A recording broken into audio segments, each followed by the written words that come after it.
ABC Sport. You're listening to the 2025 AFL Premiership season. AFL. Don't get better than this. On your radio, Sport Digital. and on the ABC Listen app. The Giants return home for round 12 of the AFL, bolstered by the return of Josh Kelly, who returns after a month on the sidelines, as the Giants look to claim back-to-back victories for the first time since gather round in round 5 of the AFL. Well, the Tigers, with 3 wins so far this season, also have their own inclusions, with Tom Lynch, Toby Nankervis and Dion Prestia for the first time in 2025 featuring for the Tigers. So over 600 games experience and 8 premierships. Could they do the unthinkable and claim a victory on the road for the Richmond rebuild? Hi, everyone. Matt Clinch with you for ABC Sport. There's no late changes for either side, so McMullen and Camden McIntosh will be the sub for the respective sides tonight. Daniel Garb to call the action alongside me. Welcome to you, Garby. Hello, Clinchy. Looking forward to calling alongside you for the very first time. Lovely afternoon in Sydney that will turn into night during this game. Yeah, big opportunity for the Giants, looking for back-to-back wins for the first time in 7 weeks. But Adam Kingsley said this week, I'm going to be honest with my team and I'll be guarding them against complacency because the Tigers, as we know, have caused a couple of shocks this season against Carlton and the Gold Coast Suns, and they come here with a game plan to stifle the Giants. Well, who knows? It may be closer than a lot of people expect, at least. And we hope so. Something similar to what we saw on the Gold Coast would be nice between the Fremantle Dockers and the Gold Coast Suns, where the Dockers prevailed there. Our biggest crowd so far here at the Sydney Showground, 19,248 against the Magpies in opening round, under 10,000 for the 2 games after that. So we do have the unusual fixturing of 2 matches in Sydney on a Saturday afternoon, Garby. So from here we go, of course, to the SCG, where the Swans celebrate their 20-year anniversary as they take on the Adelaide Crows. So what sort of crowd will we see this afternoon? We shall wait and see. Premiership player with Port Adelaide, of course, he featured here in the Giants colours. Dean Brogan is with you for a Saturday twilight. Welcome to you, Brogues. Oh, thanks for having me. Great to be here. And, just come watching the Fremantle Gold Coast game. I hope we get a really good contest like that, but not the rain. Yes. Surely not going to be. It is beautiful conditions here for football. Really keen to see how the Giants... They need to get going with their season, to be honest. Like right now where they sit, it's probably not ideally. They've had a lot of injuries, as we know, but they get an aggregator coming in today and Josh Kelly, and over the next few weeks a couple more players come back. For the Giants, they need to get going, and for Richmond, 3 huge ins, and they won't be that easy today. I reckon they'll put up a good fight, as they have most games this year. Yeah, they've been competitive for Adam Uze in his 2nd season, alongside Brogues this afternoon. Great to have 2-time best and fairest with the Brisbane Lions. Of course, he played the end of his career with the Giants. Joel Patfull, welcome to you. Great to see you. Thanks, guys. Good to be here. Yes, looking forward to a big game. Like you said, Brogues, Giants have been a little bit inconsistent, so they'll be looking forward to putting 2 wins together for the first time in a few weeks. But like you said, for Richmond, they've got nothing to lose out here today. So they've got a young team in and a bit of experience coming back this week. So sometimes you get these away games, there's nothing to lose. You can just go out there and play footy and have a crack. So looking forward to a big game. At the celebration for Toby Green last week, his 250th game, and he was the man of the match in what was a dominant win over the Blues. Jesse Hogan with 4 goals. All of a sudden he's up to 30 goals for the season, and they've been so dynamic across half-back with Lockie Whitfield and also Lockie Ash providing the run for the Giants. So the Tigers will have their challenges this afternoon, but whenever they have their key players back, in which they do this afternoon, Adam Uze will hope they will be competitive. The final member of our team sitting in the front row this afternoon is Phil Pryor. Welcome to you, Phil. How's the atmosphere down there? Good afternoon, guys. Yeah, it's building. It is perfect for footy. It's 19 degrees, clear. Expect a clean, crisp footy. Of course, the Giants were celebrating many cultures. So that was part of the pre-game celebration as well. A lovely ceremony, but things are just falling into place now. The crowd is still building down here, but there is a strong vibe. Yeah, the Cultural Heritage Series game, in which we're going to see across the AFL in future weeks, and a chance for the Giants to celebrate. So Steve Cornelio, Lekalia have done all the promotional stuff during the week to try and encourage so much of Western Sydney to get on board with this Giants in season 2025. So we're just about in readiness as the sun will set throughout the match, and must be said the crowd is still a little shallow as they make their way in. And we're all in readiness for round 12 of the AFL. The Giants searching for back-to-back wins and to move their way further up the ladder inside the top 8. And the Tigers chasing a 4th win in season 2025. As the siren is being sounded here at the Sydney Showground. To get us underway, it's Daniel Garb on ABC Sport. The old firm all in the middle for Richmond. Nankervis, Hopper, Taranto, two former Giants, and Dion Prestia. And Hopper wins the first clearance. Richmond go deep inside 50 through the hands of Jonty Fall. And Ryan Mansell under pressure from Lekalia, playing his second game for the season, sees it over the boundary line in the right forward pocket. So they welcome back Dion Prestia, Richmond, for his first game of the season, and then Taranto and Hopper, who both played 114 games for GWS, giving them some experience on the ball as the boundary umpire heaves it back in. And Curvis wins front possession on Briggs. Iden gathers it back to Ward. He clears defensive 50. Off hands, tracking back to get it is Campbell Gray. Finds Trainer, who sends Richmond into attack again. The punch was from Sam Taylor. Clever snap from Ryan Mansell, and that'll bounce over the boundary, over the goal line for a behind. The first score of the afternoon is a Tigers behind. We've gone a minute. I'm just looking up the matchup. Who's got Hogan and young Ben Miller? What a big job he's got on the gunful forward of the competition in Hogan, who's in rare form at the moment. Big game from Miller tonight. Lockie Ash looks to bring the Giants back into play as he takes a bounce and runs into the right back pocket with a long searching kick up to the wing in the direction of Hogan, who tries to juggle a one-handed mark. He is paid in the end against Miller. So Hogan imposing as always as he turns and looks to come inboard. Spots up Whitfield. Eyes dart to the corridor. Nothing really on offer there. So he looks up for the first foray inside 50 for the Giants in the direction of Cadman. It doesn't quite get to him. Off the hands of Brown, it's volleyed forward by Gray, but only as far as Tom Green, who goes for goal. It's not a bad effort, and he kicks the opening goal of the match from just inside 50 out to the right. The Giants on the board first inside 2 minutes on ABC Sport. Well, it's how dangerous they are, isn't it? The Giants won inside 51 goal after the Tigers have been inside 50 a couple of times, but that's going to be their challenge today, is stopping that on-flow coming inside 50. Their backs are going to be up against it today. Some key targets up there, Toby Green, Jesse Hogan, how those young defenders are going to stand up. There's some big tasks up there for them today. So a bit of brilliance there from Tom Green as well. Doesn't hurt for the Giants. It's good to see Tom Green hit the scoreboard. There's one thing you can knock about Tom Green's game is he doesn't hit the scoreboard enough and gets a lot of the ball, but he's not damaging. So it's really good to see the gun midfielder hit the scoreboard. As all good mids do, they hit the scoreboard. Well said, Brokes. He's up to 8 goals for the season now. His previous best for the year, for a year, was 10. So it's something he has identified. He's been honest about it, Tom Green, starting to make some inroads this season as the Tigers win the clearance again and go back to Vlosten at half-back. They've got it on the wing now through Trainer. Well done by Lekalia to win front position on Mansell. That'll be an interesting battle. Lekalia much taller than Mansell, but asked to play shorter. He goes with a handball to his captain, Toby Green, on the wing. Strong contest made by Callum Brown. Hopper keeps it in play. Halloran gathers it on the wing. There's a full 360. Gets it to Tom Green. Inboard to Harvey Thomas by hand to Whitfield. Now to centre half forward. Toby Green with it, don't argue. Back now to Lockie Ash. Well tackled by the Tigers. And that was Tyler Sonzi with a strong tackle at centre half back, and Richmond can move forward now. Where Taranto, one way then the other, one of the former Giants who sends them along inside 50. Tom Lynch can't get a run at it. Gets to the back of the pack as he's bodied out of it, and Himmelberg looks to clear for the Giants. Kicks Lace out to Whitfield, who marks it right half back for the Giants. They lead 1 goal to 1 behind as he turns to come inboard. O'Halloran couldn't take the mark. It's spoiled away from him by Sonzi, but Jones is up to the challenge for the Giants. Feeds the hand pass back to Whitfield. Himmelberg looks for options. He decides to try and switch it. It's over the head of Buckley as he races after it. Has Tom Lynch in tow, but Buckley should have enough time to gather. At left half back, turns and hand passes inboard to Connor Iden. He realises there's no one around him, so has a bit of a hurry as he kicks up towards Cadman at half forward. Up at full stretch in front of Broad. He takes the mark. Now he's got options with Kelly, who's pushed forward in the left forward pocket. He takes the mark just on the top of the 50. Probably just beyond Josh Kelly, despite the smooth mover having returned after a month layoff as he comes inboard.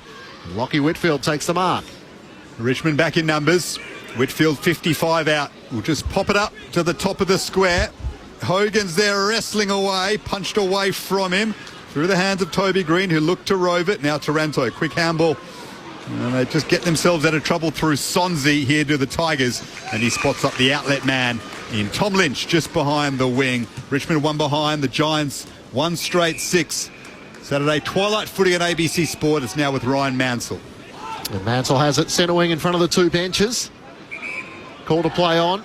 So it looks long. He has Jonty Fall long down the line. Seth Campbell trying to put a block in, and Toby Nankervis came flying late. Spoils it down to the front. Seth Campbell gathers for Richmond. Hand pass to Sonzi. His kick ricochets off Taylor. Stays in, although Lynch's kick is smothered by Taylor again.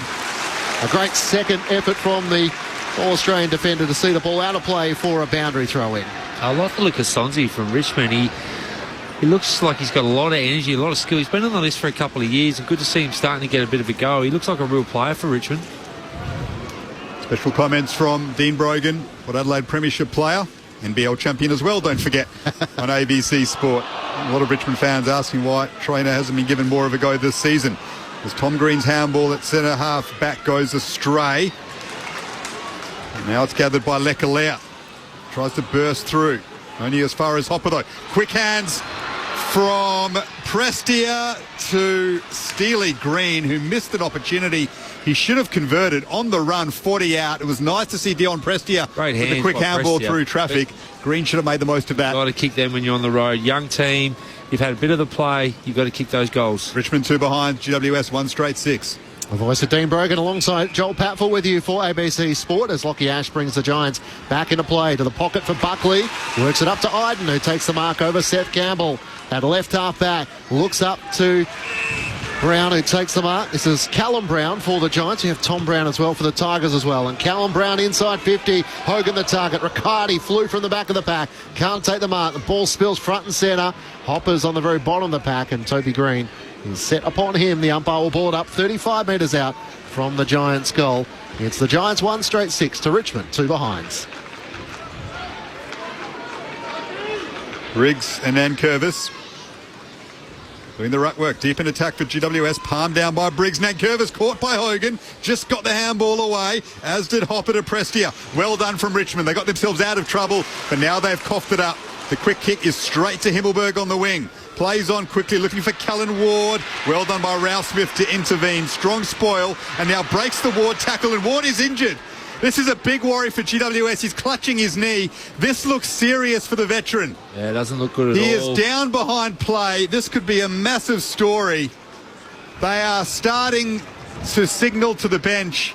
Callan Ward, the veteran, in what is surely his last season, has gone down at half forward for GWS, holding his knee.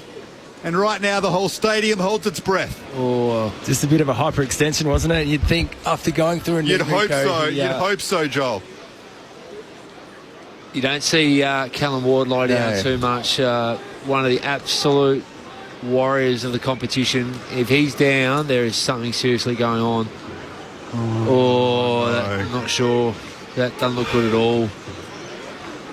Game number 327, and that innocuous sort of turning of the right knee is never a good sign when a player goes down clutching at it.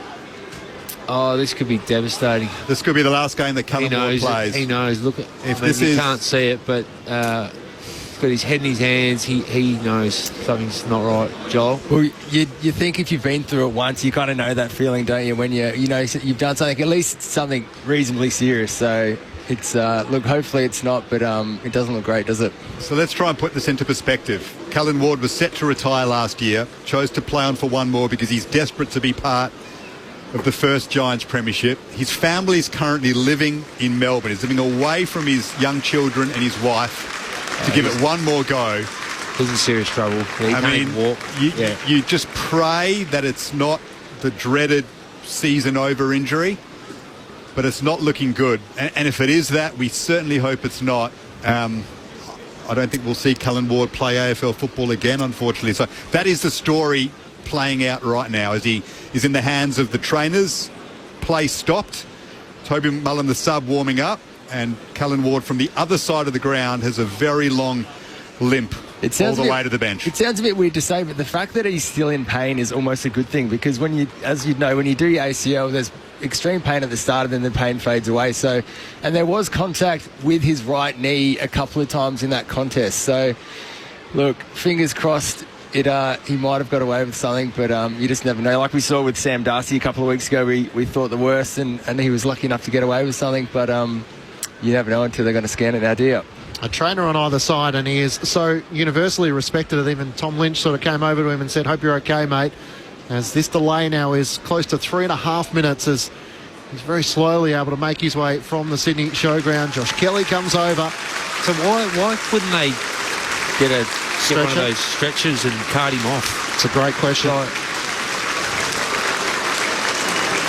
Just to pivot a little bit, but he's walked 100 metres off the ground. On one leg. Yeah. That's how tough he is. Let's go down to Phil Pryor on the boundary. Phil, Cullen Ward making his way towards you now. Yeah, here it comes. Just devastating scenes, of course. Just so flat down here on the boundary at the Sydney Showground. But now this crowd are all rising to their feet, showing their appreciation for what he has been for so many years for this club. They know the enormity of this moment. 327th game. Of course, he represented the Western Bulldogs with such distinction and then came across as an inaugural player for GWS. We sincerely hope this is not the final time that we see Cullen Ward in Giants colours. And a delay of about 3.5 minutes. So what impact that'll have on the two sides? As from the throw, and it comes the way of Ralph Smith for the Tigers. An up and under kick in which Jacob Hopper flew for it, and the umpire claims it went 15. So takes the mark in the centre of the Sydney Showground.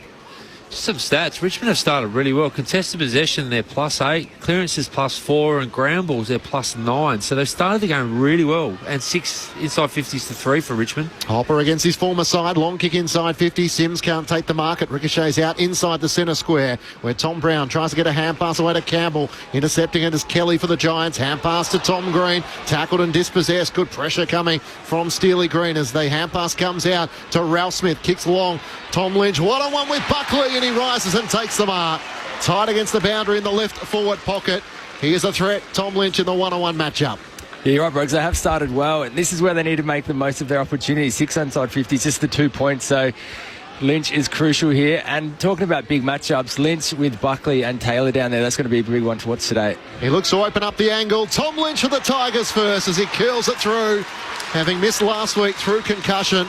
He gives the Tigers their first goal and the lead through the opening 12 minutes here at the Sydney Showground.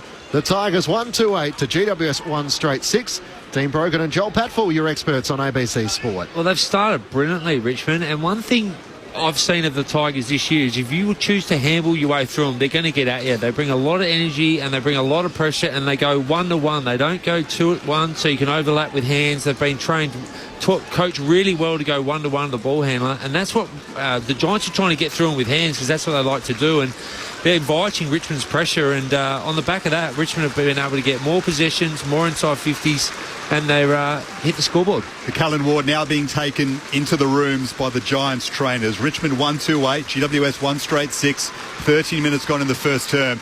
And I do wonder how much of an impact that has on the Giants players. You touched on it, Dean Brogan and Joel Patfull. They know the severity of the situation as Sam Taylor comes out after the Tigers won the clearance again and tries to smack it at a defensive 50.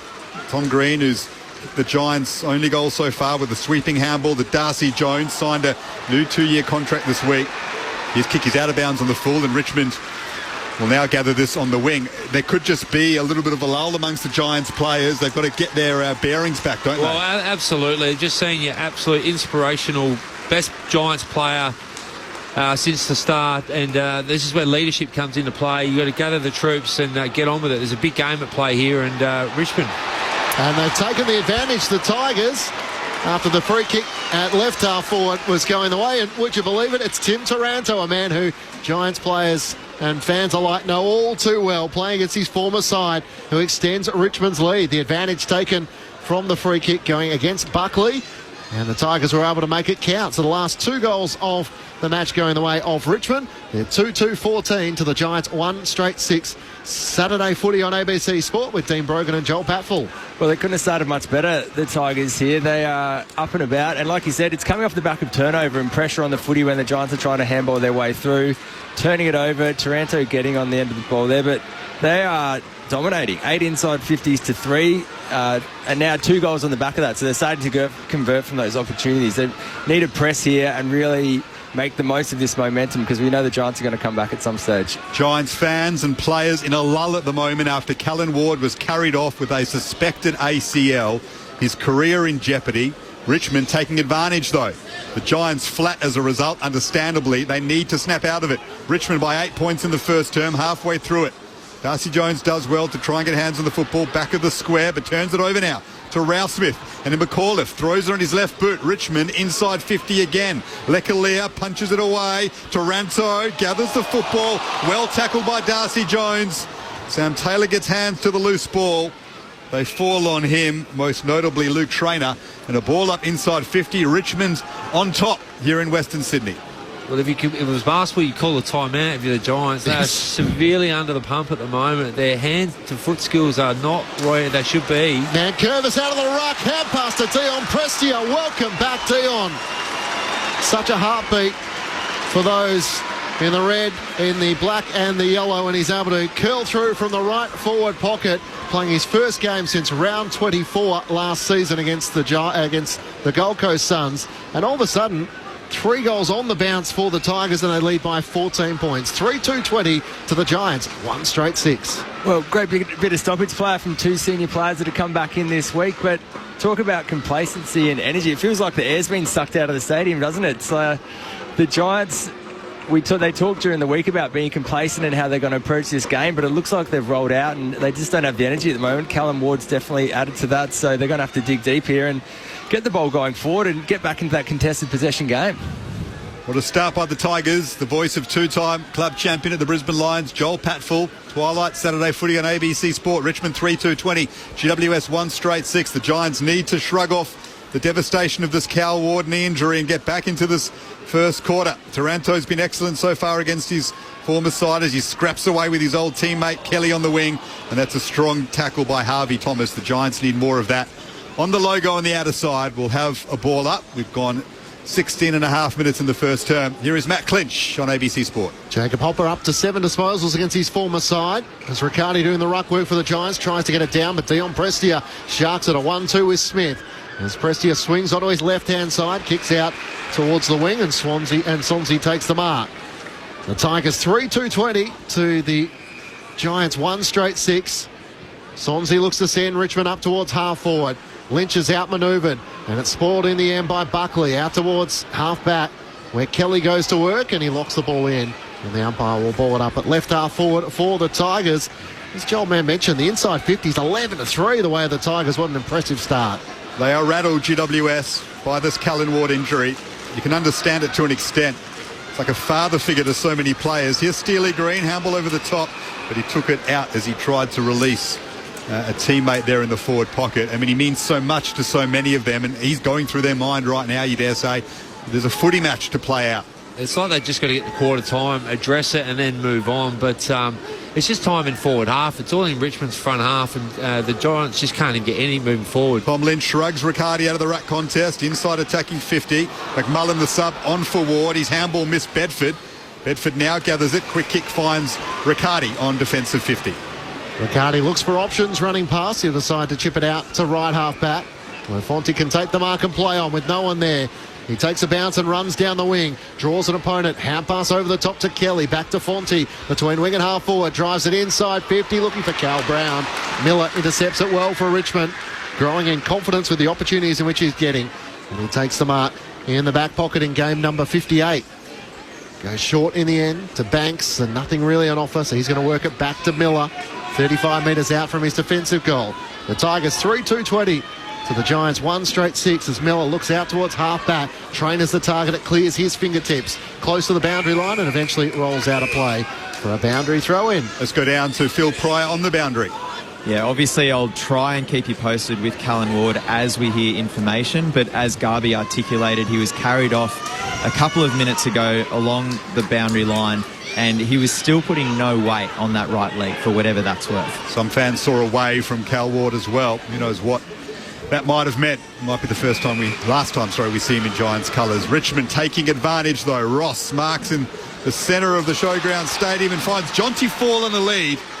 He is marked sliding to his knees, and will kick from just inside 50. Jonty Fall, pick 14 in last year's national draft, trying to get the Tigers out to a 20-point lead as we approach time on in the first term. Richmond's ball movement, just from the stoppage, it just all looks a little bit too easy, and no doubt, and we're going to keep harping on it, Giants are just so rattled and can't get their head back into the game at the moment. 45-degree angle to the right for Jonty Fall. He strikes us from 48 metres. It's drawing back, but he just hung it too far out to the right to start. Through for a behind. Richmond 3-3-21. GWS 1 straight 6. This is not the start Giants fans expected for a couple of reasons. The scoreboard and the devastating injury to Callan Ward. Jesse Hogan just the one touch. Tom Green with 5. Lockie Whitfield with 5 leading the way for the Giants. While, as we may mention, Dion Prestia and Jacob Hopper both with 7 disposals for the Tigers. McMullen looks to try and swing a kick out to right half back where Taylor is on a searching run. He tries to chip it forward, finds Riccardi between wing and half forward for the Giants. As Lecalier inboard, that dries up, so he has to swing onto his right and chip it wide out to Whitfield. The running machine as he gathers it right half forward. Toby Green offered a lead. Wasn't quite ready to go, Whitfield, so now he looks inside 50. Where Hogan and Cal Brown are the deepest targets. Won't quite reach it to them, so chips it up to Bedford, who lost Ralph Smith having taken the mark. Turns and kicks across the face of goal. Cadman's there, Hogan as well. Jesse tries to juggle the mark. It's not claimed, and now Taranto is taken down to the turf as the tackle is laid by Cadman. Right forward pocket for the Giants, who trail by 15 points. Riccardi in the ruck work alongside Thomas Sims. Of these young Tigers. Draft pick from last year. Sims will now exit the area. Toby Nankervis will enter it. Play will stop for the Tigers captain, who puts his hand up and says, I'm the ruck. Luke Trainer's just coming off with a bit of blood on him, so we'll get Phil Pryor to keep an eye on him, but Toby Nankervis taking his place. Tigers captain back in the side, trying to defend a ball up deep inside defensive 50 for Richmond, who lead by 15 points. 22 minutes gone in the first term. Prestia back into the team. Exits defensive 50. His kick, though, favours Himmelberg. The bounce sits up nicely, though, for Steely Green. Tapped it back to Ralph Smith. Got it back to Green. He did well to wheel away and then put it out in front of Seth Campbell. Bounces once over the boundary line. Out of side on the wing. Richmond lead by 15 points. Saturday twilight footy on ABC Sport. His Prestia looks fresh, doesn't he, off the long layoff, and he looks really fresh and run on top of the ground. He's the best mid on the ground at the moment with 8 disposals, few clearances, few contested possessions. Looks really good. Only played over 20 games once in the last 5 years. Dion Prestia, as he's wrestled with those soft tissue injuries. It's gathered by Jacob Hopper. Hand pass away to Banks. Kicks the Tigers up towards half forward. Taranto makes the spoil against Lecalier. Jonty Fall racing back. Tries to knock it onto the advantage of Campbell in the left forward pocket. Taranto one way, Lecalier the other. In the end, it spills out the way of Tom Green. A clearing kick up towards the wing. Broad hit it with speed. Got a hand pass away to Hopper. Hand pass to Nankervis. And now the hand pass away to Gray, who sends Richmond long into attack. Taranto caught in a 2-on-1. He crashes the pack. It spalls away of Jonty Fall, and he was tackled when not in possession. Free kick going the way of the Tigers in the left forward pocket. Not a hell of a lot in it, but the Giants defenders just not quite on the same page. No, that's what happens. Repeat inside 50s, and eventually it gets too many. 13, 14 inside 50s now for the quarter, and just got a little bit desperate there. Held on for too long.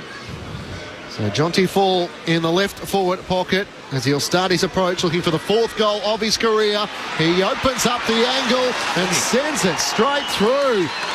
Richmond's confidence and belief is growing with each goal. That's 4 goals on the bounce, and they open up a 21-point advantage after the Giants kicked the first goal of the match. Cal Ward went down with what we fear might be a right ACL injury at the 7-minute mark of the quarter. Now 24 minutes in, it's the Tigers 4-3-27 to the Giants 1 straight 6. Dean Brogan and Joel Patfull, your experts on ABC Sport. Well, alarm bells will be ringing off everywhere in the Giants coaches box. They are getting absolutely smashed in every phase of the game right now, and Richmond look like the more experienced team with more run and energy and enthusiasm. You would think they're playing for a final top 4 spot, but the Giants just look flat, Joel, and they're just dying to get to quarter time so they can reset. The voice of Dean Brogan alongside Joel Patfull, your experts on ABC Sport. Twilight footy in the Sydney Showgrounds. Richmond up by 21 points. Time 1 in the first term. And they'll go inside 50 again, although Ralph Smith let the handball from McAuliffe go through his hands. Was able to gather, though, plenty of time. Sims comes out to meet it. Gathered by Taranto. Deep inside 50 he goes. Punched away from fall by Himmelberg. Gathered, though, by Steely Green. Another one to Richmond. What a corner the Tigers are having. Steely Green roving it and running it through to a metre out from the goal line and poking it through for the Tigers' fifth. Their lead is 27 points deep in the first term. What do you say? It's, definitely wasn't expecting this when we rocked up today, but it's just coming off the back of one clearance, the centre clearance, they're absolutely smashing them, but just effort and intensity around the ball. I mean, there's too much space, and the Giants just aren't closing that gap. They're allowing Richmond too much space to just do whatever they want, and sometimes that's all it takes. You take 5-10% off your effort, and a drop mark there by Briggs going back with the flight, and it's just all things just start happening for Richmond there. A bit of miscommunication, and that's all you need sometimes. When you get a bit of effort and energy and you get the ball moving forward, things start to happen. Phil Pryor on the bench. We heard Luke Traynor coming off a couple of minutes ago, guys, with a bit of blood. It was on the right elbow, nothing, a squirt of water, and a Band-Aid wasn't able to resolve as Richmond 32 unanswered points. Thanks, Phil. 5 goals in this opening quarter, surpassing their 4 in which they kicked against the Dockers at the MCG. Briggs wins down the tap, but he caught one to the back of the head. Spills out the way of Hopper, who sends the Tigers up towards half forward. Tom Lynch couldn't get to the footy. It spills out away from Taylor. Onto it is Connor Iden, trying to find an avenue out of defence. Jams a kick up to the wing, but it'll be coming back as the mark is taken by Banks on the wing. Richmond 5-3-33 to the Giants 1 straight 6.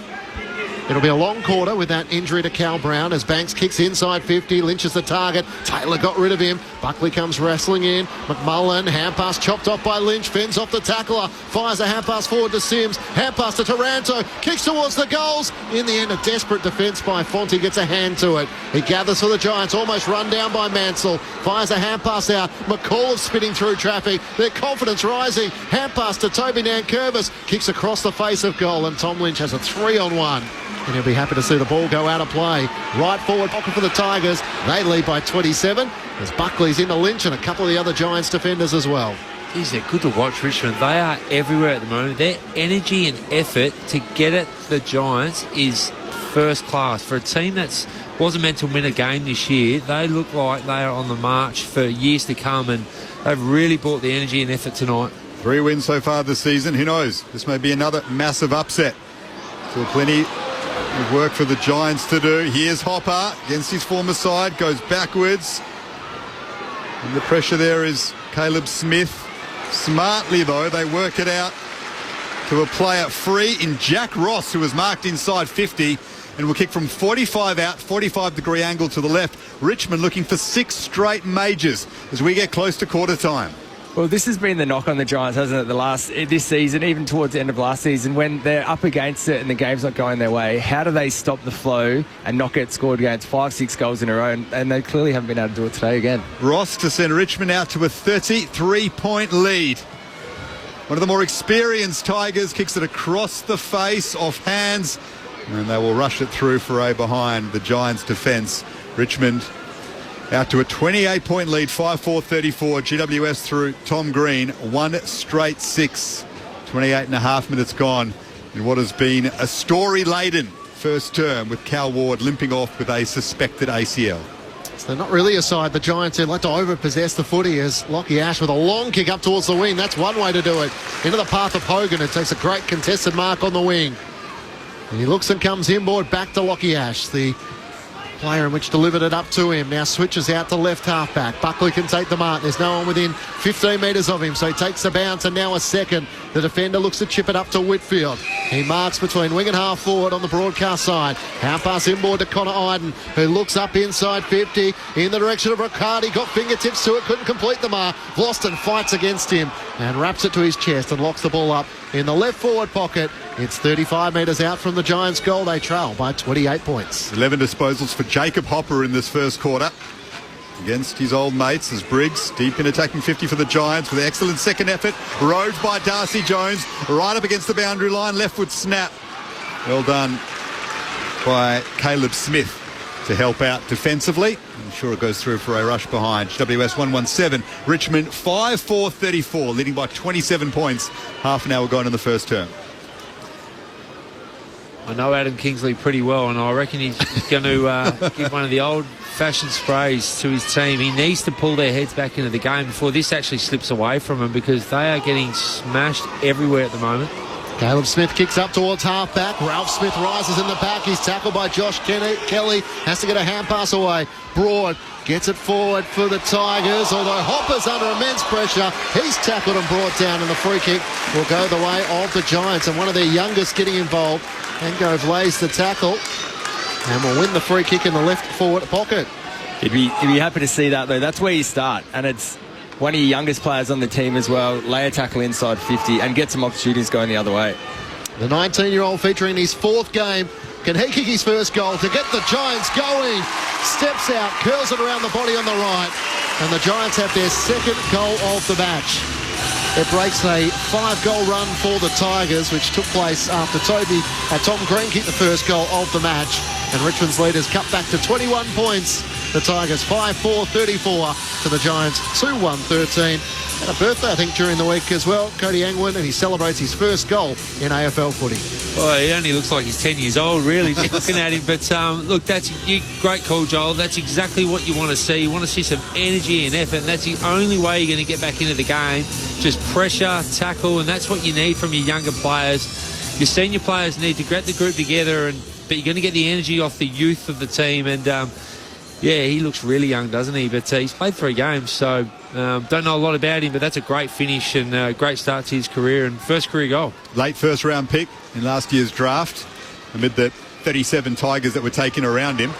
Cody Angove showing his ability for GWS with his first goal in AFL football. Has looked lively since being introduced to the team, as Darcy Jones is making a bit of an impact in the middle of the ground. The kid with the lid lays a strong tackle. Will have a ball up next to the centre circles. Briggs down to Tom Green. Well done by Taranto to shark it. Got it to Prestia, who's been excellent in his first game for the season. And that's an excellent tackle by Bedford. He's then dumped the Richmond player, though, right in front of us. It is Trainer. I just wonder if that was a little bit excessive by Toby Bedford. Ball up on the wing. It spills down in the direction of O'Halloran, who sends the Giants inside 50 once more. Riccardi gave up front position, and Gray takes the mark. Campbell Gray across half-back for the Tigers. Richmond by 21 points, 5-4-34 to the Giants 2-1-13. Matt Clinch and Daniel Garb calling the action. Dean Brogan and Joel Patfull, your experts. Phil Pryor down on the boundary as Briggs lays into the back and gives away the free kick against Toby Nankervis. He turned to the umpire and thought he'd executed that well enough, but it was a rather guilty look as he put all of his weight on top of his opposing ruck. The kick from Nankervis up towards Tom Lynch, spoiled by Taylor, had the arms chopped, advantages taken. Hard against the boundary, the firing shot on goal from Sonsi misses out to the right, and a minor score. Giants fans don't like it. It's a 22-point lead the Tigers' way. They thought Nankervis was caught holding the ball. Didn't make an effort to get rid of it. The umpire felt as if Briggs was still without a disposal. The Giants' ruckman, late in this first term, went in the back of him as Connor Iden brings the football back into play. Sends it out to the outer wing. Good contest by Hogan. Couldn't quite mark it, but a good second effort while lying on the ground to reel the football back in. Ensures that it stays in Giants' hands as Hogan works it back rugby union style, but legally to Tom Green. Bouncing ball. Well done by the Tigers. Under pressure to gather it. Vlosten it was. Managed to get it to Caleb Smith. Advantage paid after Vlosten was brought down while disposing of the football to Ryan Mansell, just behind the wing. Kicks to right half forward. Strong mark Taranto. Just got free of Whitfield in that contest rather too easily. He took the contested mark, Tim Taranto. His 10th disposal coming up in this first term. Sets it up, top of the square. Taylor punches it away. Again, the Tigers are first to it. Good second effort by Taylor. Loops it over for Tom Green, who's happy to take it over the boundary line in the left back pocket for GWS. Richmond leading by 22 points. 34 minutes gone in the first term. Saturday footy on ABC Sport. Well, you set it up. It's too easy. It's got to, the senior players here have got to set the tone. Whitfield, Kelly, Toby Green, start getting physical. Almost 40 more disposals for the Tigers and 20 contested possessions as they're inside 50 here. Dion Prestia works it back to Tom Brown. Kicks down low, looking for Mansell. Lunging effort, he can't take the mark. Steely Green taps it towards the boundary line. He can't keep it in play as it goes out in the right forward pocket. Prestia with 11, Hopper with 11, Taranto with 10. Well, for the Giants, Whitfield and Tom Green with 7. Inside 50, so we've made a couple of references to 19-8. The way of the Tigers, who have come in here with the intent that they can certainly take it up to one of the latter leaders in the eyes of many. Briggs wins down the tap for the Giants. Fonte trying to get it out. Bedford goes to work. He's tackled, dispossessed, spills out the way of Connor Iden. Taps it to his own advantage under the pressure of Seth Campbell. It's socket off the ground by Bedford. Get it out of there. Up to the wing. Gray left it initially for Vlosten. Now he's tackled and brought down by Riccardi. And the umpire says no prior opportunity. And it'll be a ball up in the middle of the Sydney Showground. Richmond by 22 points. Phil Pryor on the boundary. Tom Lynch looks like he's just been taken into the rooms. He's got blood coming out of that left ring finger. So it shouldn't be too serious, you'd think, but he has been taken down. Here's Campbell. A chance for the Tigers to kick another before quarter time. Works it towards 50. It bounced off the knees of Jonty Fall. McMullen's there. Tries to get rid of it on the wing. Tigers win it back. Clever by Ross to poke it forward for Taranto. Another contested mark. Tim Taranto having some sort of caught up, and he's marked over the head of O'Halloran. He took a contested mark on the other half forward flank a couple of minutes ago, and with time ticking down, he could potentially send the Tigers out to 28 points up before the quarter time siren. A great kick by Ross, wasn't it? You called it. It was a beautiful little loopy kick, and Tim Taranto is torching his old team tonight.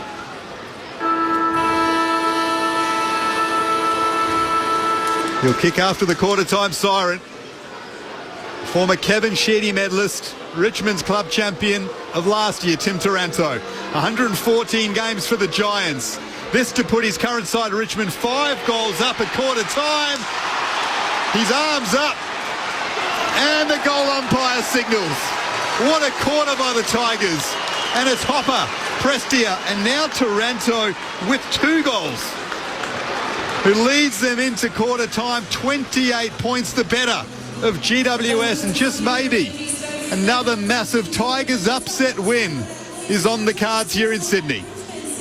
The Tigers 6-5-41 to the Giants 2-1-13.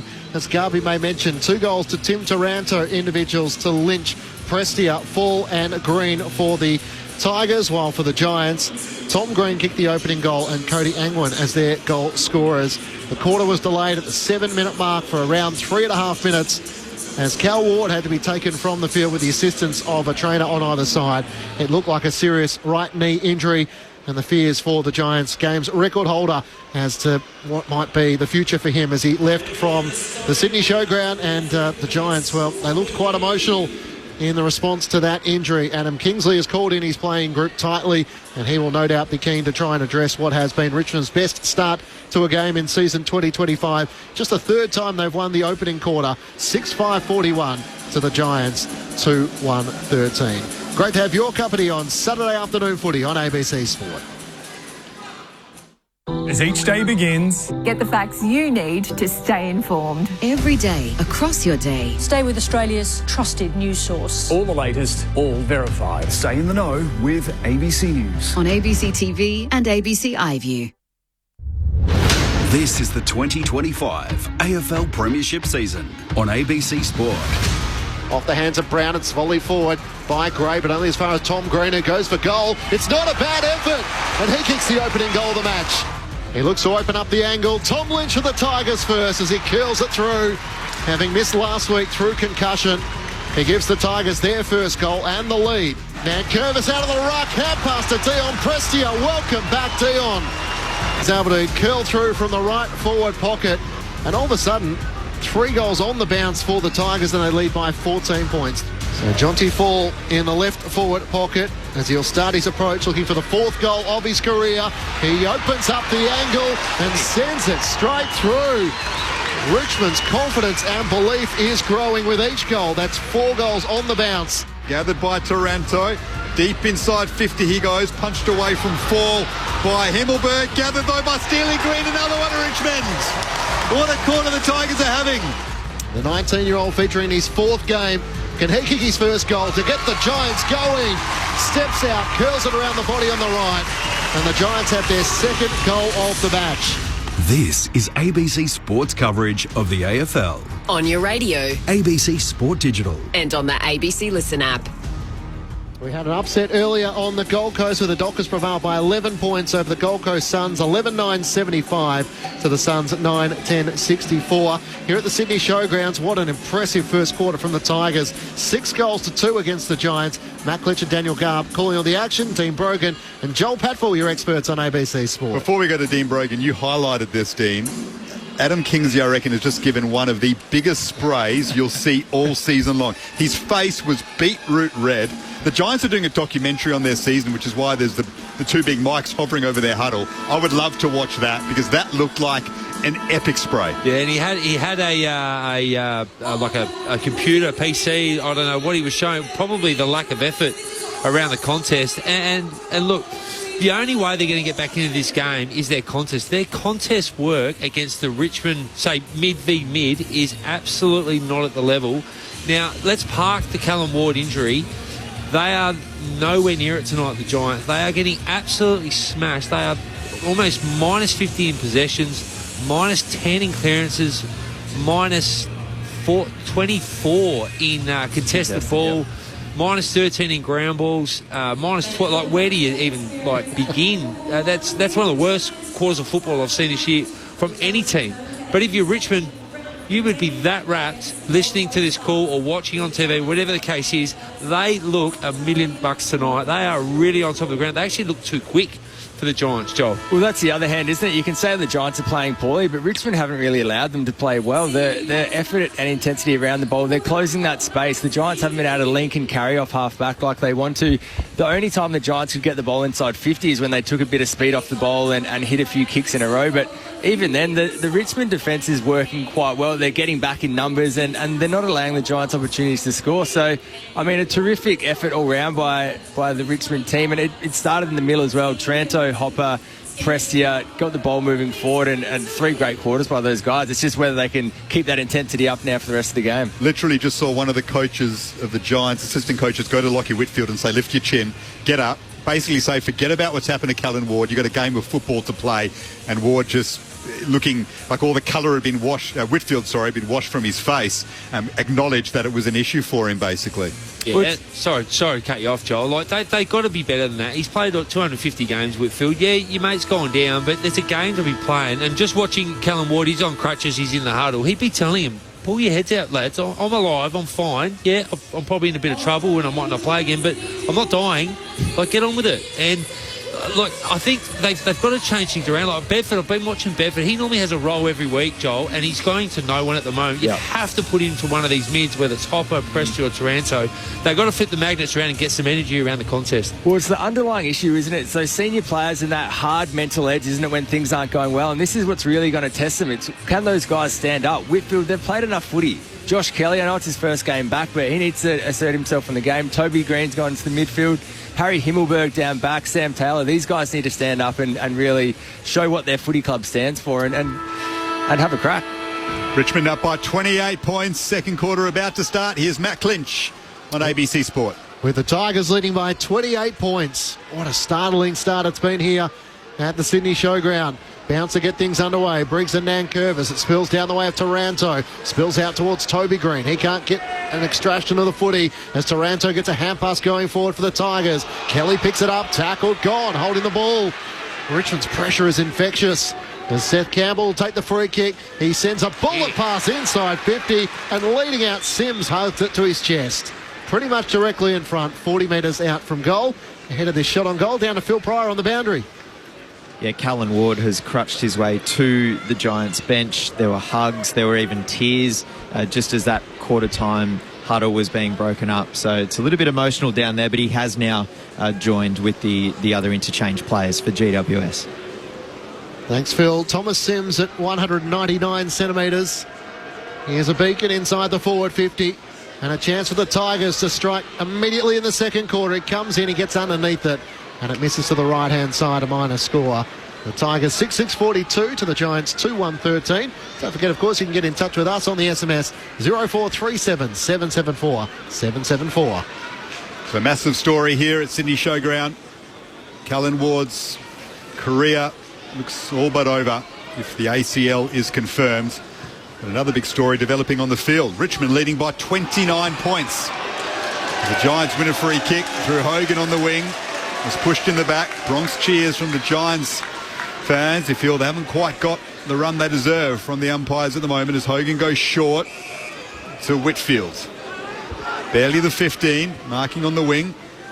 He guides it further forward to Bedford, just behind half forward. Long kick now, deep into attack. Callum Brown will jump at it. And gathering the football is Banks for the Tigers. They take it over for a rush behind. There wasn't too much pressure, so a little bit dicey there from Richmond, but they still lead by 28 here in Sydney. A couple of minutes gone in the second term. Mick Flostone spinning the ball in his hands for the Tigers at the Sydney Olympic end here of the Sydney Showground. Brings Richmond back into play. A long kick up towards the wing. Jonty Faller's the target. It's spoiled away by Buckley and Bedford. Inside the attacking 50 for the Giants. We're Broad under pressure. 1-2 with Banks and draws away Darcy Jones with a hand pass away to Floston. Now hand pass over the top to Saunsey. Has to get it back from Hopper and just slaps it forward, trying to combine with Ralph Smith. In the end, they run out of room out on the far wing and a boundary throw in. Richmond by 28 points. Joel and Bros, can you remember a game in which either of you played where a player went down and had such an emotional impact on the team? Oh, look, not off the top of my head, but I remember Callum Ward got knocked out in the final here, Joel, when you were playing, and it sort of knocked the life out of us a little bit and we lost that game. But, yeah, nothing as serious as what, Callum Ward's done tonight. Probably the obvious one is the Gold Coast Suns when Gary Ablett went down. That was the last time they threatened that they looked like a team that could play finals. Back in the middle of the ground, trying to pull it away was Joe Fonte. He's tackled and Kelly has a go. The umpire will ball it up in the middle of the Sydney Showground. Just touched on that one. I had Jonathan Brown one day of when he went down with one of those concussions. I think we were playing in Perth perhaps, and it was probably one of the worst things I've seen. So it is hard to come back from stuff like that, but you need to put it aside and keep going. Here's Lekalia, just backwards of the square, got it to Whitfield. A throw though called by the umpire against Alia, who's not happy with the decision.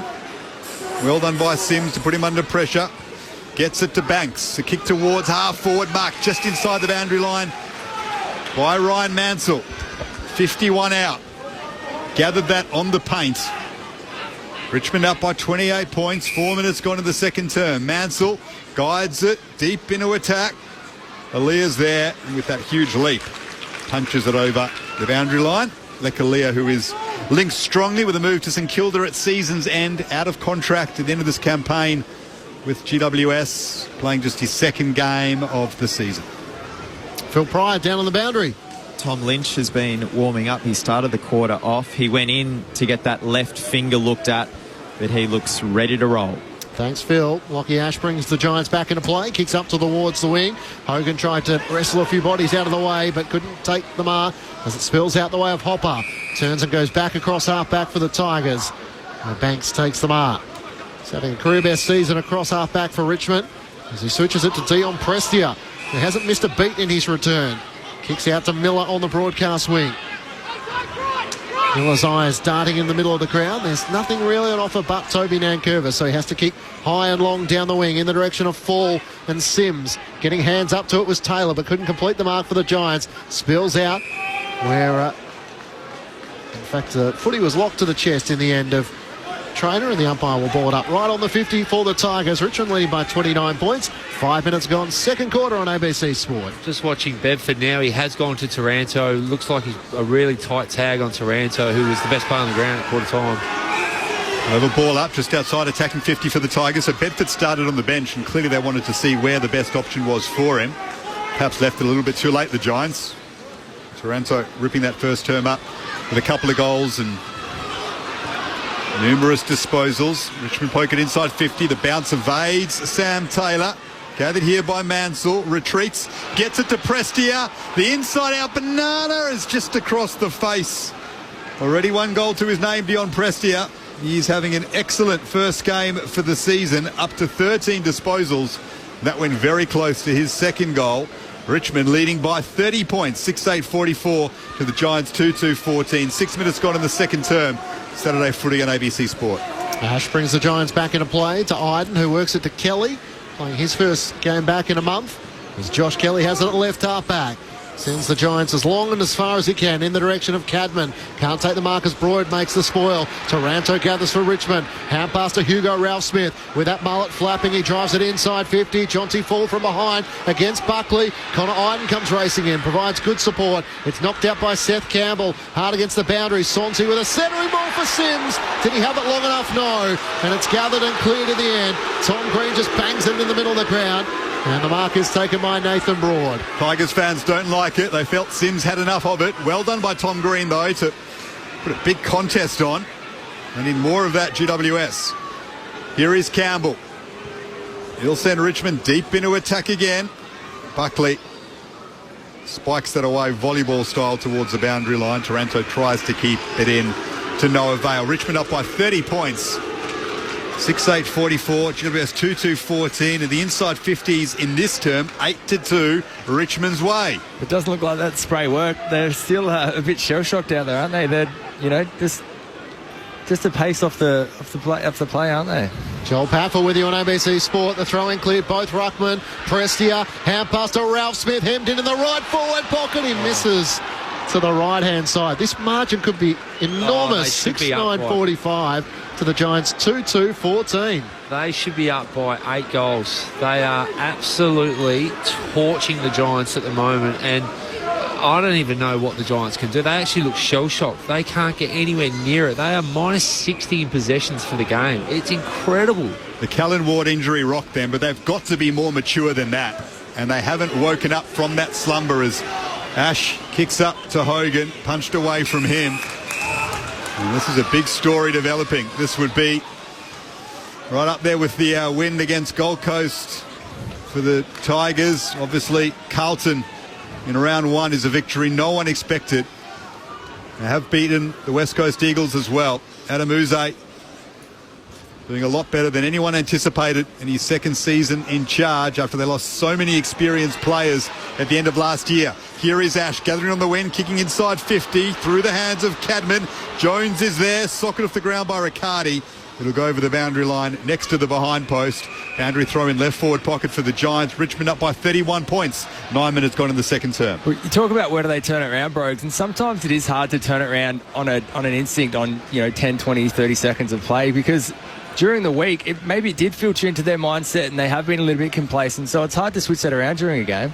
Last three scores have all gone the way of the Tigers, but they've all been behinds as McCullough tries to get it out for Richmond, looking for Taranto, pinched by Bedford, hand pass to McMullen, hemmed in against the boundary, a centering ball. In the end, he can't find Jones or Harvey Thomas, and the intercepting mark is taken by Smith of the Tigers. Looks out to the wing, kicks out to Steely Green, but Ash had the sit of it and was able to take the mark, rising with his knee into the body of Caleb Smith, and takes the mark. Centering on the broadcast side, the Tigers by 31 points. Ash looks corridor, decides to play on, under pressure, gets his kick away, deep into attack. Nankervis is there, elects not to mark, punches away from the contest, it'll stay in, and Campbell Gray will gather it with some poise, then kicks into one of his own teammates, and that might be out of bounds on the full.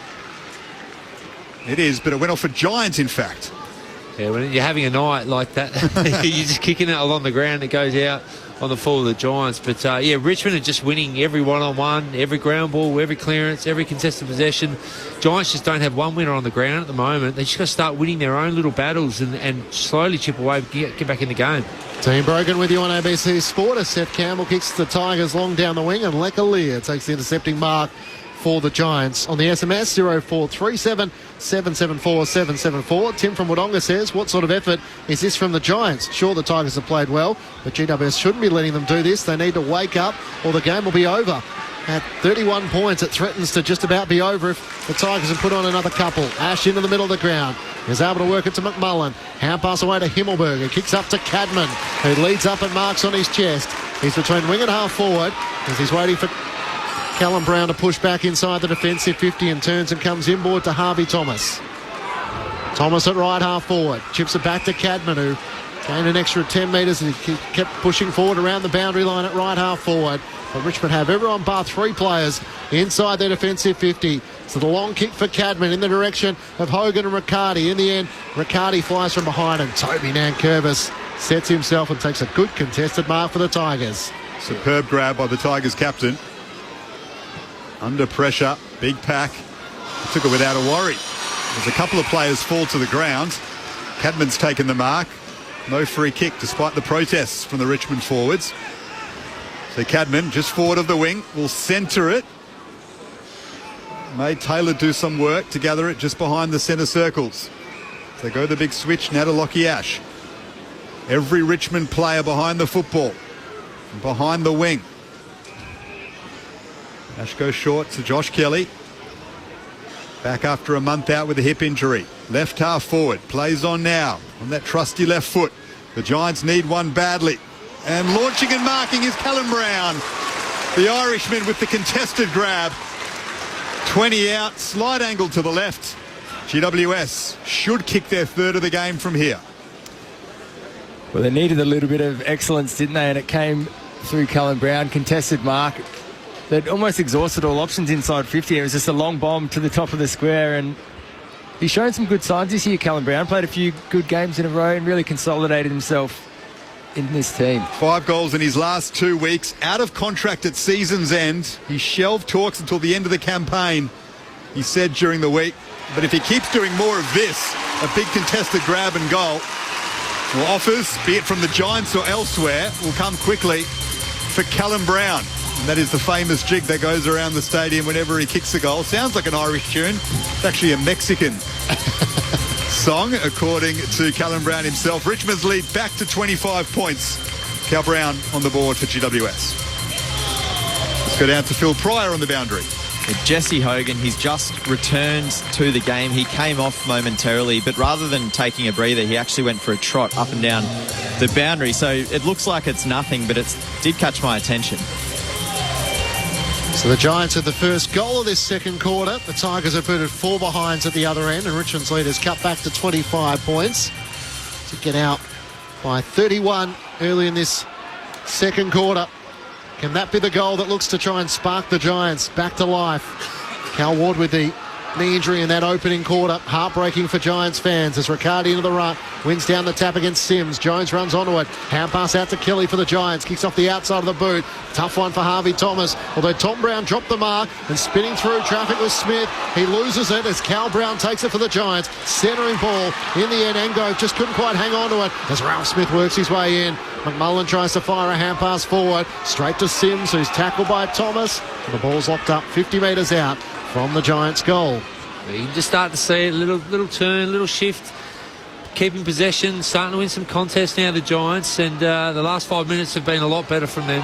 And they catch Trainer deep in defence, win it back, kick to the top of the square, off hands, and Hogan will gather it and keep it in play for Kelly, right forward pocket.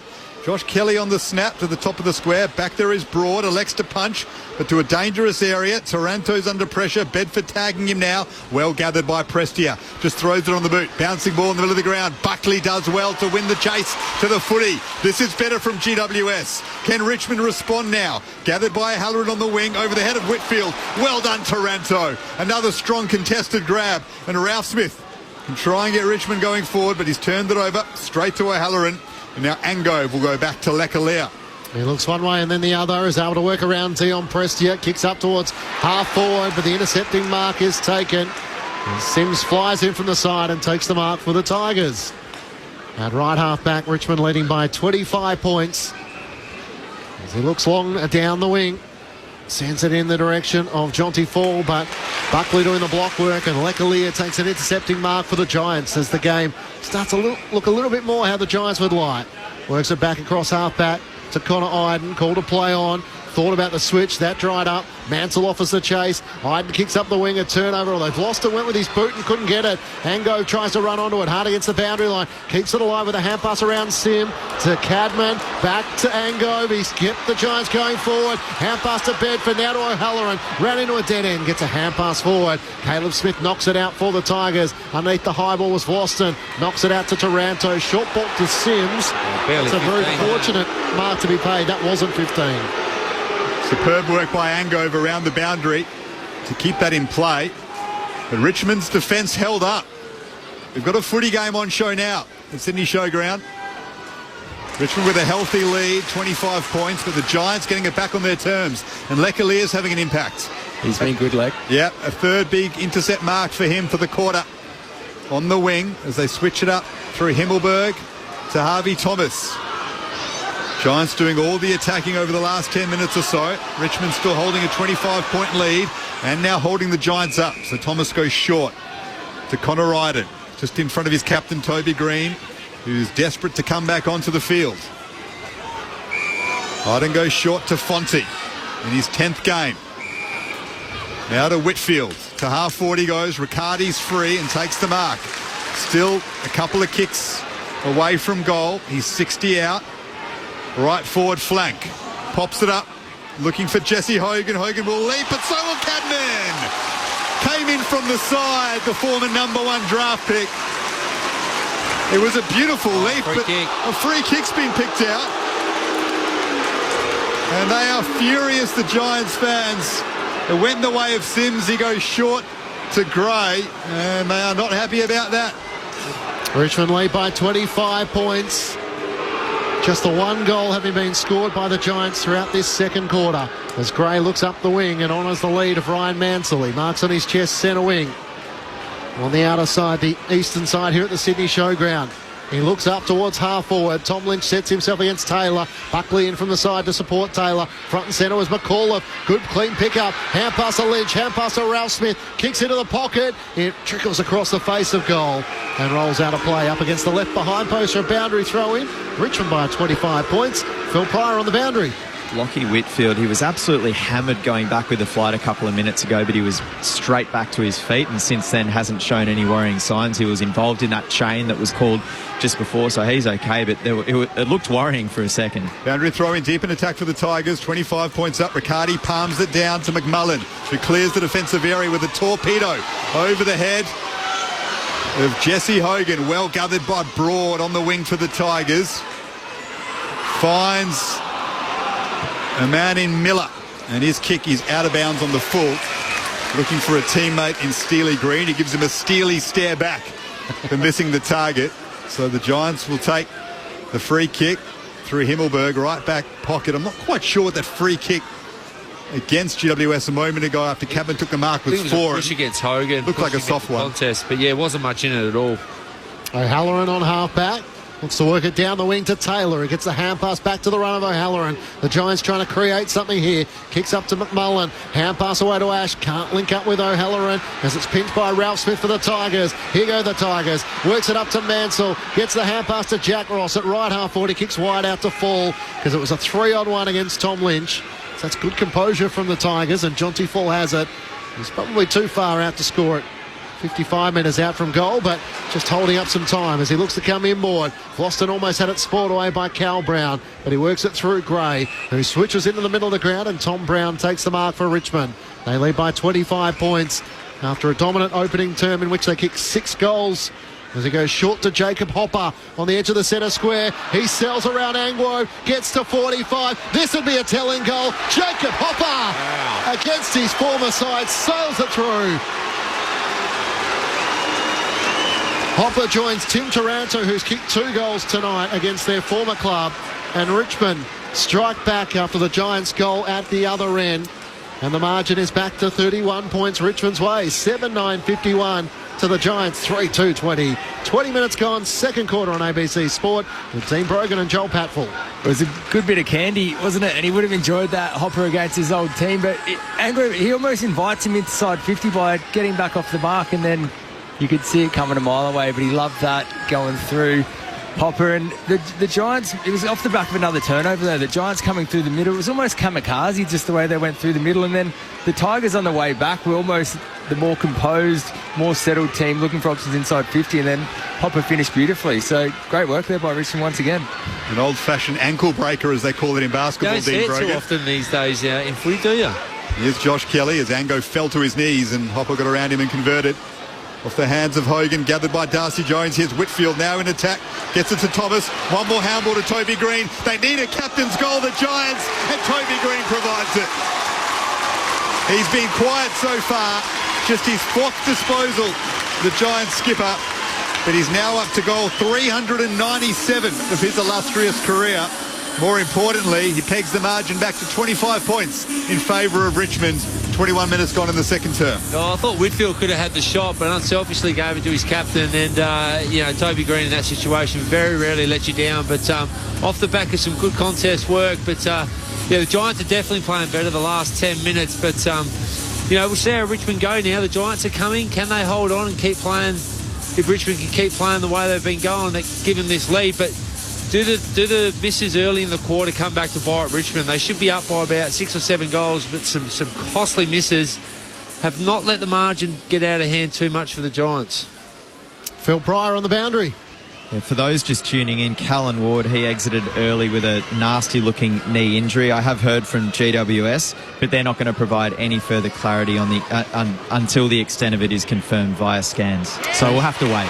Thanks, Phil. Briggs wins down the tap. Got it to Tom Green. It kicks up to Darcy Jones. He marks at the edge of the centre square. Giants inside 50. Hogan's the target. In from the side. Gray makes the spoil for Richmond. Ross over around the footy. Here's a chance for Whitfield. Can't knock it out to Thomas. And Ross regathers it for Richmond. Hand pass to Vlostone. Tries to fend off Darcy Jones. Hard against the boundary line. Got the hand pass to Sonzi. Kicks up towards Jonty Forlu. Takes the mark. Centre wing for the Tigers on the broadcast side. Richmond by 25 points. Strong grab by the youngster.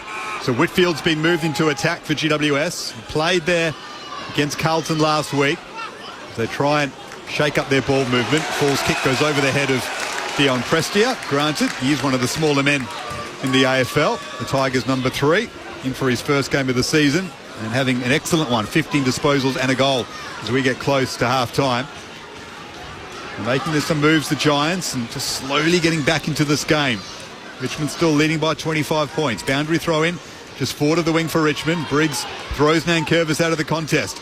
Toby Green's handball is astray, went straight to Mansell. Now to pressure at centre half forward, and it's marked by Thomas Sims. After kicking a goal a moment ago, Toby Green, that is a bad mistake. He raises his hand to apologise to his teammates as Sims goes back to kick this from 50, slight angle to the left. Yeah, you don't see mistakes like that by Toby Green too often, but this kid looks good, doesn't he? If you look at him quickly at a glance, he looks like Rewalt a little bit, doesn't he? The way he sort of moves and leads at the footy, he looks like a real player, this kid. Just his 4th game, Thomas Sims, picked 28 in last year's draft. Plenty of Tigers taken before him, but he is one standing out, as Dean Brogan suggests, and that kick is not his best effort though.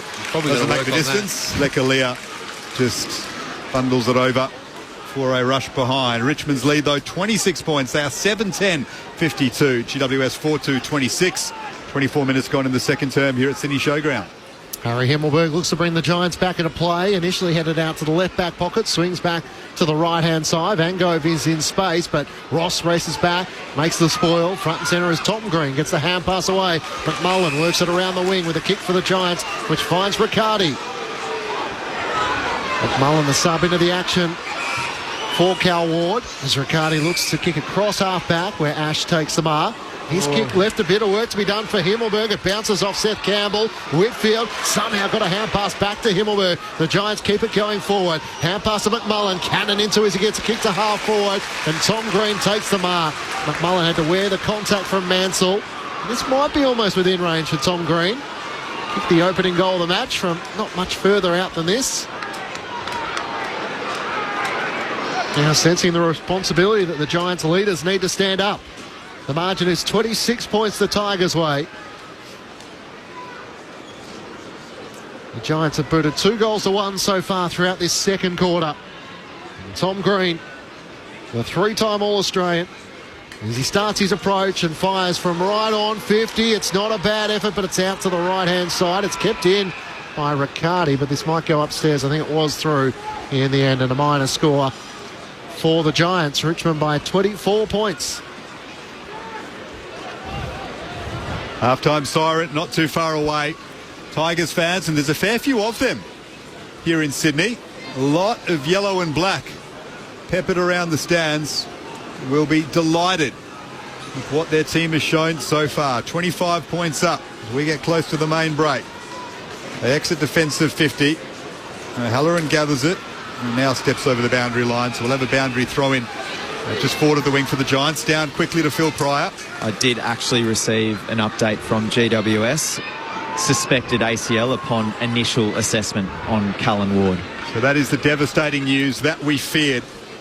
Cal Ward's career almost certainly over with a suspected ACL after he went down in a heat in the right forward pocket for GWS. We'll have another boundary throw in on the wing as we get close to half time. So he decided to play on for one more year in the hope of being part of a Giants premiership. But if that is confirmed, an ACL injury to Cal Ward, which we imagine will be the case, he will almost certainly call time on his illustrious 327 game career across two clubs. Tigers by 25 points as from the throw-in. Nowhere for Seth Campbell to go as he's tackled by Kieran Briggs. Didn't have a disposal in the opening quarter, the Giants' ruck. He still hasn't had one so far through this second quarter. It spills out the way of Banks for Richmond from the stoppage. Hand pass away to Jack Ross. Kicks up towards Sims. He's outnumbered 2-on-1. Buckley gave away a push in the back, and the umpire spotted that. And Thomas Sims wants to move it quickly because Steely Green is streaming into the pocket. And he takes the mark, hemmed in against the boundary line. Richmond love the fast transition. And this is a tight angle, but not impossible. Kicked one already in the opening quarter, Steely Green. Good name, isn't it? Steely Green. Yes, game number 18 for the young Tiger, the Western Australian. In his third year, hemmed in against the fence line as he takes a couple of deep breaths.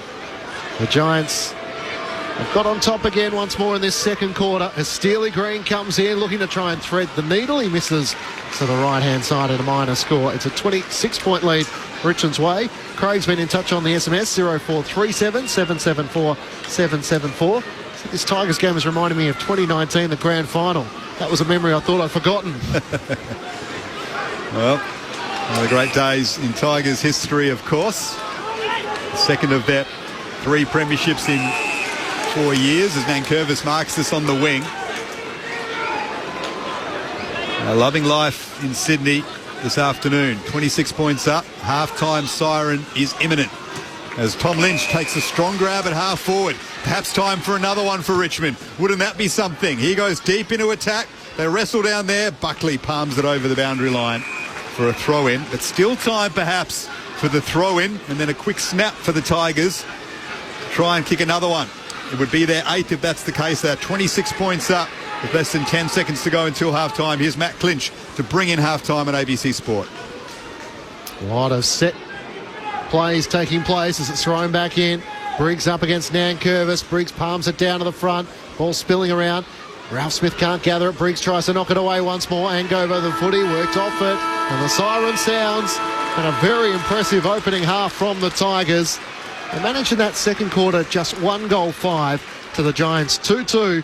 But at the main break, it's the Tigers who lead by 26 points. 7-11-53 to the Giants 4-3-27. 2 goals to Tim Taranto for Richmond. Individuals to Hopper, Prestia, Lynch, Fall and Green. So the return of Dion Prestia for his first game since round 24 last season. Alongside Tom Lynch and Toby Nankervis this afternoon has had an enormous impact on the Tigers and their output. While for the Giants, their 4 goals have come through Toby Green, Tom Green, Angwin and Brown. Half-time here at the Sydney Showground. It's the Tigers who lead by 26 points. Earlier, an upset victory for the Fremantle Dockers over the Gold Coast Suns, with the Dockers prevailing by 11 points. Shea Bolton with a great tackle in the dying stages. He also booted 3 goals. Fremantle 11-9-75 to the Suns 9-10-64. The thoughts of our experts, Dean Brogan and Joel Patford, with you on ABC Sport.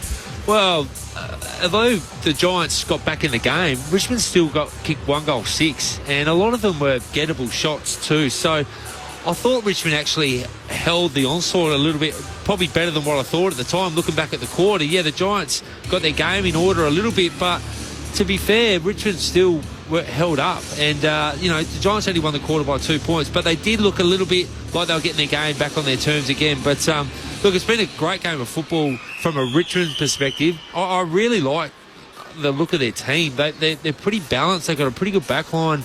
Their midfield's always pretty strong with Taranto and Hopper. Now Prestia comes back in the side, but it's their centre half forward players. It's their small forwards that win the ground ball and they get going on their bite. You called it in the call how quick they are when they get the ball in hand.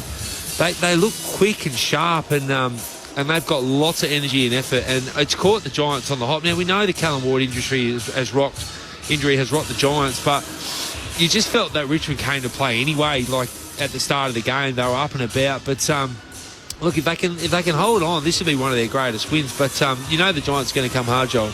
Well, you're right. The momentum did shift a little bit late in that quarter. The Giants started getting back into the ball. They just started controlling the footy a bit more, keeping it inside their forward half. Disposals, they were down by 50 at one stage there. They're back to within 25. Inside 50s, 32-19. So they started to get the ball inside 50 a little bit more and controlling that footy. The effort and intensity is still down by the Giants. The Tigers are able to move the ball from one end to the other way too easily. Defensively, they're finding holes in that defence. So there's still a lot of work to do. The Giants still would not be happy with the way they're going about their footy at all. And Richmond would go in with a lot of positives. Like you said, they're moving the ball well. The issue for them is they've missed a few opportunities, like you said, and whether they can keep scoring to keep themselves in front. So there's going to be a big challenge for them in the second half. Amazing to see the names Hopper, Prestia, Taranto leading from the front. Hopper 17 disposals and a goal. Prestia in his first game for the season 16 and a goal. Taranto 15 and 2 majors. They've been superb in the engine room for Richmond. Up forward, Hogan without a mark.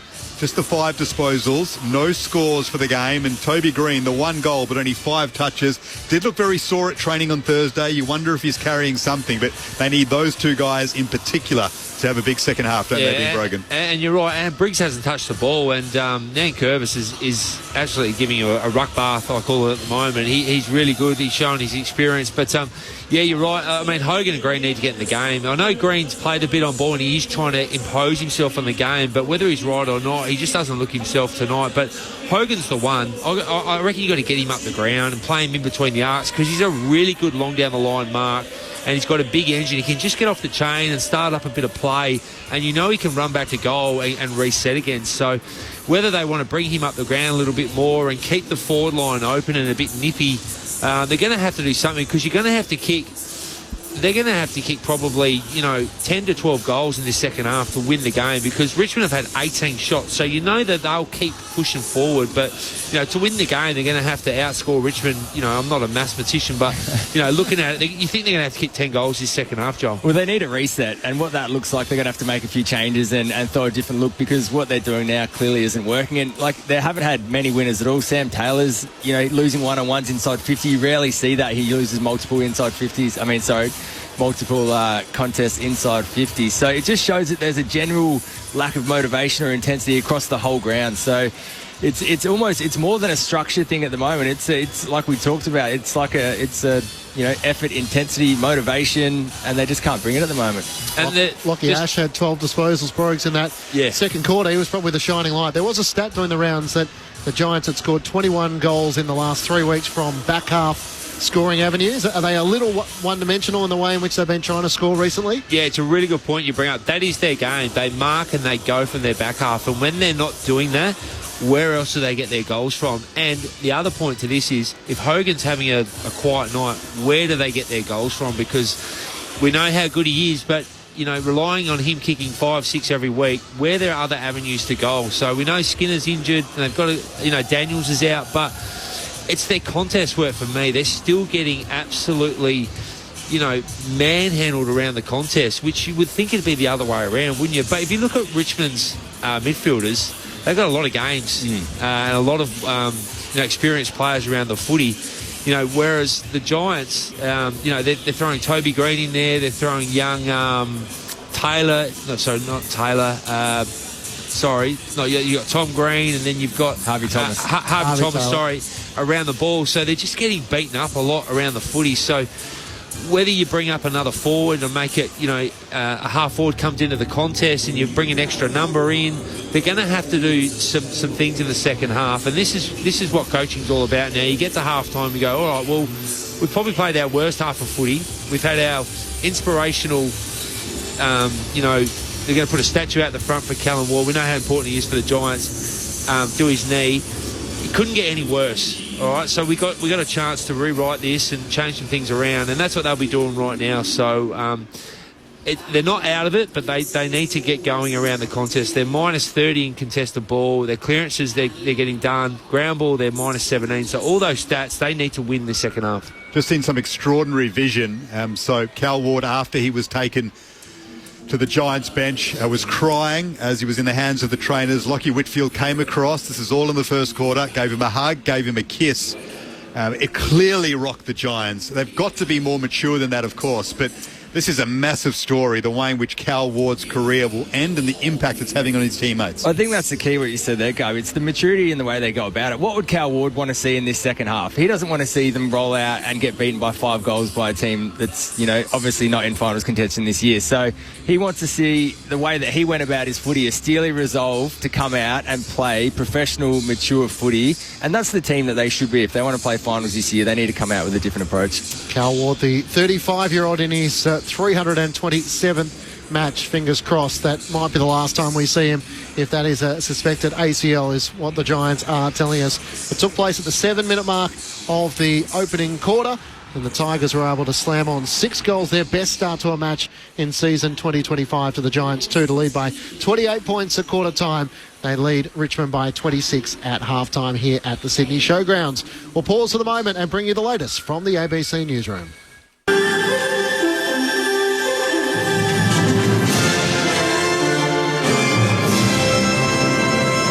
ABC News, I'm Thanmaya Navada. A recount has confirmed Tim Wilson has narrowly won back the federal electorate of Goldstein for the Liberal Party in Melbourne's southeast.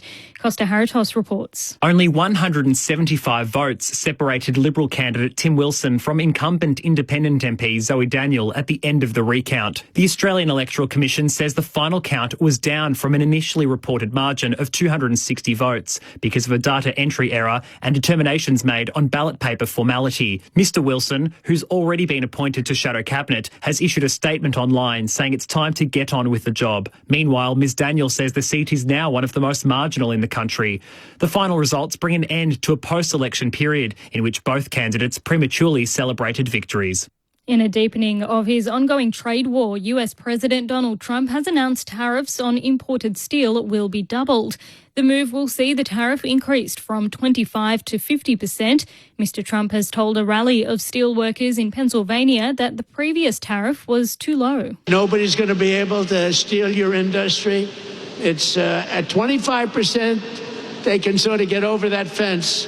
At 50%, they can no longer get over the fence. The United States is urging nations in the Indo-Pacific region to spend more on defence. US Defence Secretary Pete Hegseth has told the Shangri-La Security Dialogue in Singapore that the region is a priority for the Trump administration. He says China poses a real and potentially imminent military threat, and nations in the Indo-Pacific need to spend more to counter it. NATO members are pledging to spend 5% of their GDP on defense, even Germany. So it doesn't make sense for countries in Europe to do that while key allies in Asia spend less on defense in the face of an even more formidable threat, not to mention North Korea. Back home, a public health expert says tobacco is too freely available in Australia. It comes as the National Lung Foundation calls on the major supermarkets to ban the sale of all tobacco products. Some researchers argue that would fuel the already growing black market. But Becky Freeman from the School of Public Health at the University of Sydney says any move to limit its availability is a good thing. We've really focused on making smoking socially unacceptable, expensive, the graphic warnings, but we've normalized being able to buy it absolutely everywhere and anywhere at any time of day. And I applaud the Lung Foundation for wanting to question that. A toddler has died after being struck by a car in the driveway of a home in Sydney southwest. Emergency services were called to Villawood around midday following a report a child had been hit by a car. Police say the 18-month-old girl was allegedly struck by a car being driven by a 28-year-old woman. The child was taken to hospital in a critical condition but has since died. A crime scene has been established and a report will be prepared for the coroner. The Victorian government is warning of lengthy disruptions when it runs a full day of rail network trials in Melbourne late next month. On Saturday, the 21st of June, new systems and infrastructure will be tested across Melbourne's train services, with particular disruptions planned for passengers on several lines. It's part of Metro Tunnel works. Transport Minister Gabrielle Williams says the disruptions are necessary to have services operational this year. I can't express enough how excited we are to be getting to this stage in the lead up to the opening of the Metro Tunnel project. This is a dress rehearsal for what this asset will be able to deliver. US pop star Taylor Swift says her greatest dream has come true as she bought back the rights to her first 6 albums. The BBC's David Salita reports. It's a saga that began in 2019 when music manager Scooter Braun bought Taylor Swift's former record label and with it the rights to her first 6 albums. Taylor Swift was not happy. She wanted to buy the master tapes herself and fought back by re-recording her albums and stopping the originals being licensed for movies and commercials. 6 years on, the investment fund that now owns the master tapes has agreed to sell them to the singer. In a statement on her website, she says all her singles, videos, album art, her entire life's work now belongs to her. And billionaire Elon Musk says he expects his Starship rocket to make its first uncrewed voyage to Mars at the end of next year. It comes despite mishaps in the development of the massive new space vehicle. Mr. Musk has presented a Starship development timeline in a video posted online by his SpaceX company. And you're up to date with the latest from ABC News. For more at any time, you can download the ABC Listen app. The ABC Listen app has it all. The British and Irish Lions Tour of Australia, Wimbledon, the World Test Championship, and West Indies versus Australia. Oh, and did I mention we're doing the footy every weekend? ABC Sport on the ABC Listen app. This is the 2025 AFL Premiership season on ABC Sport. The Giants need one badly. And launching and marking is Callum Brown. The Irishman with the contested grab. 20 out, slight angle to the left. And if he keeps doing more of this, a big contested grab and goal, well, offers, be it from the Giants or elsewhere, will come quickly.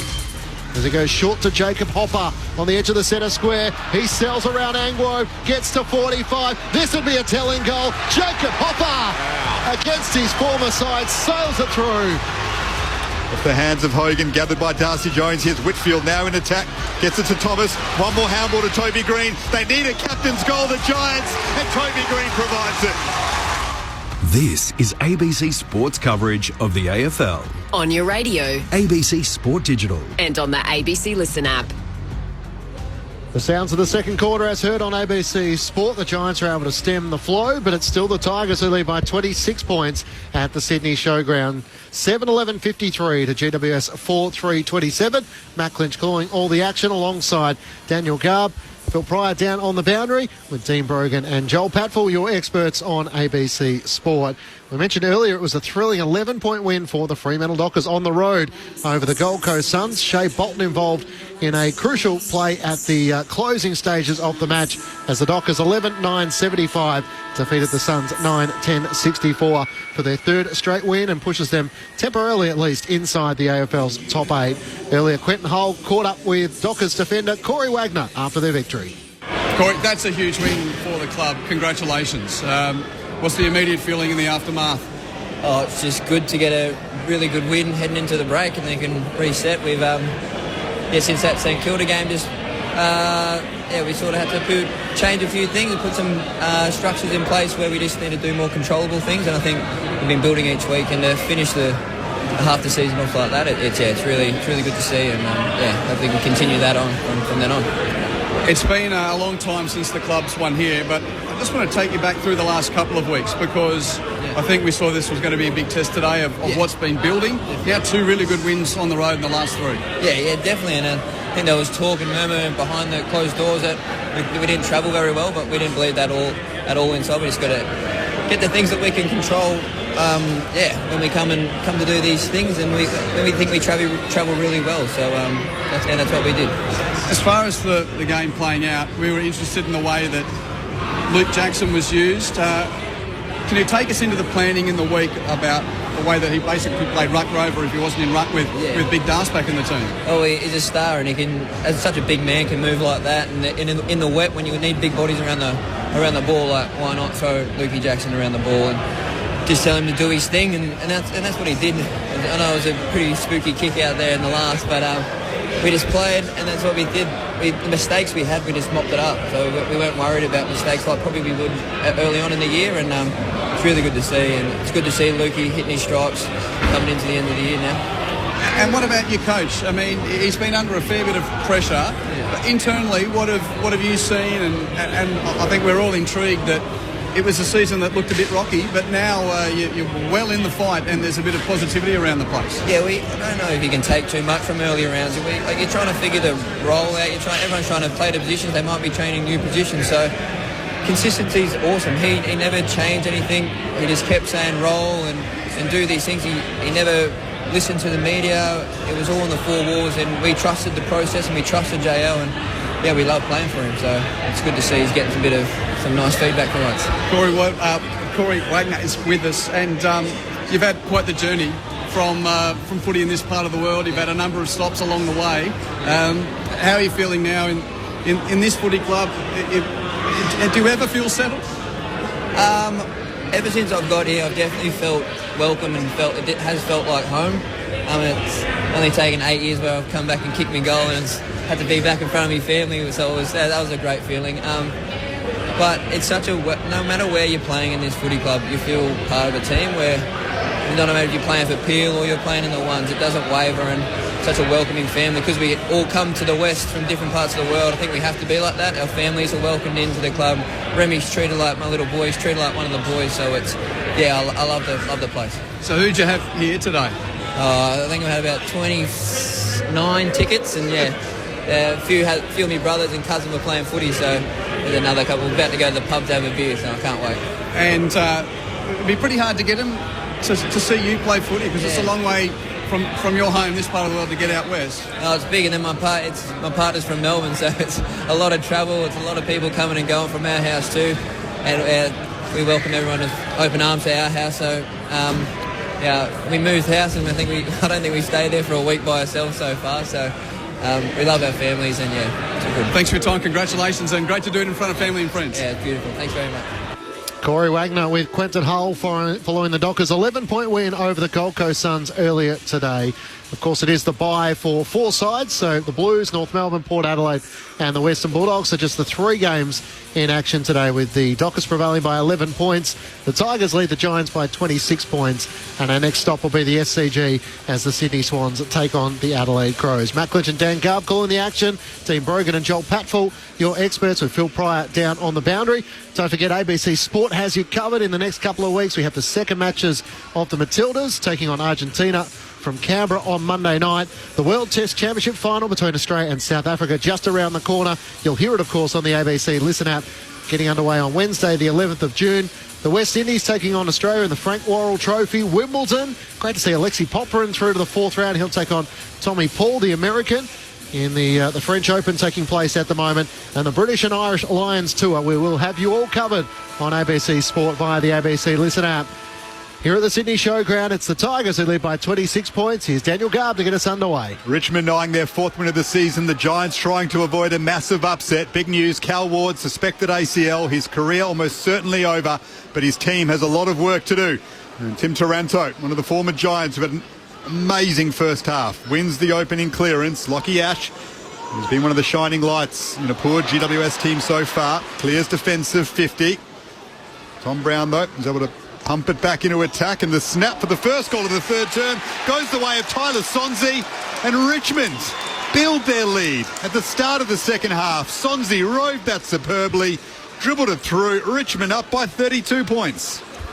Oh, my boy, I like this kid. I really like him. He's got some spunk about him, and his ability to win a ground ball inside forward half is something that's really stood out tonight. And Richmond as a whole, their ground ball game in their forward half 50 is in their forward half has been sublime. It's been really good. What a great goal. And I really like this kid. I think he's going to play a lot of footy for the Richmond Footy Club. It starts in the middle, though. That was a training drill, that centre clearance. Tap down, Taranto, Hopper, inside 50. I got to ask you this one, Brogues. Kieran Briggs, 0 disposals. What's he doing there in the middle? He's got to be the man. Does he need to get it going forward? He has to get going. He's a big reason why they're getting slaughtered at stoppage. You need better out of your ruckman. Nan Curvis is actually giving him a ruck bath at this point.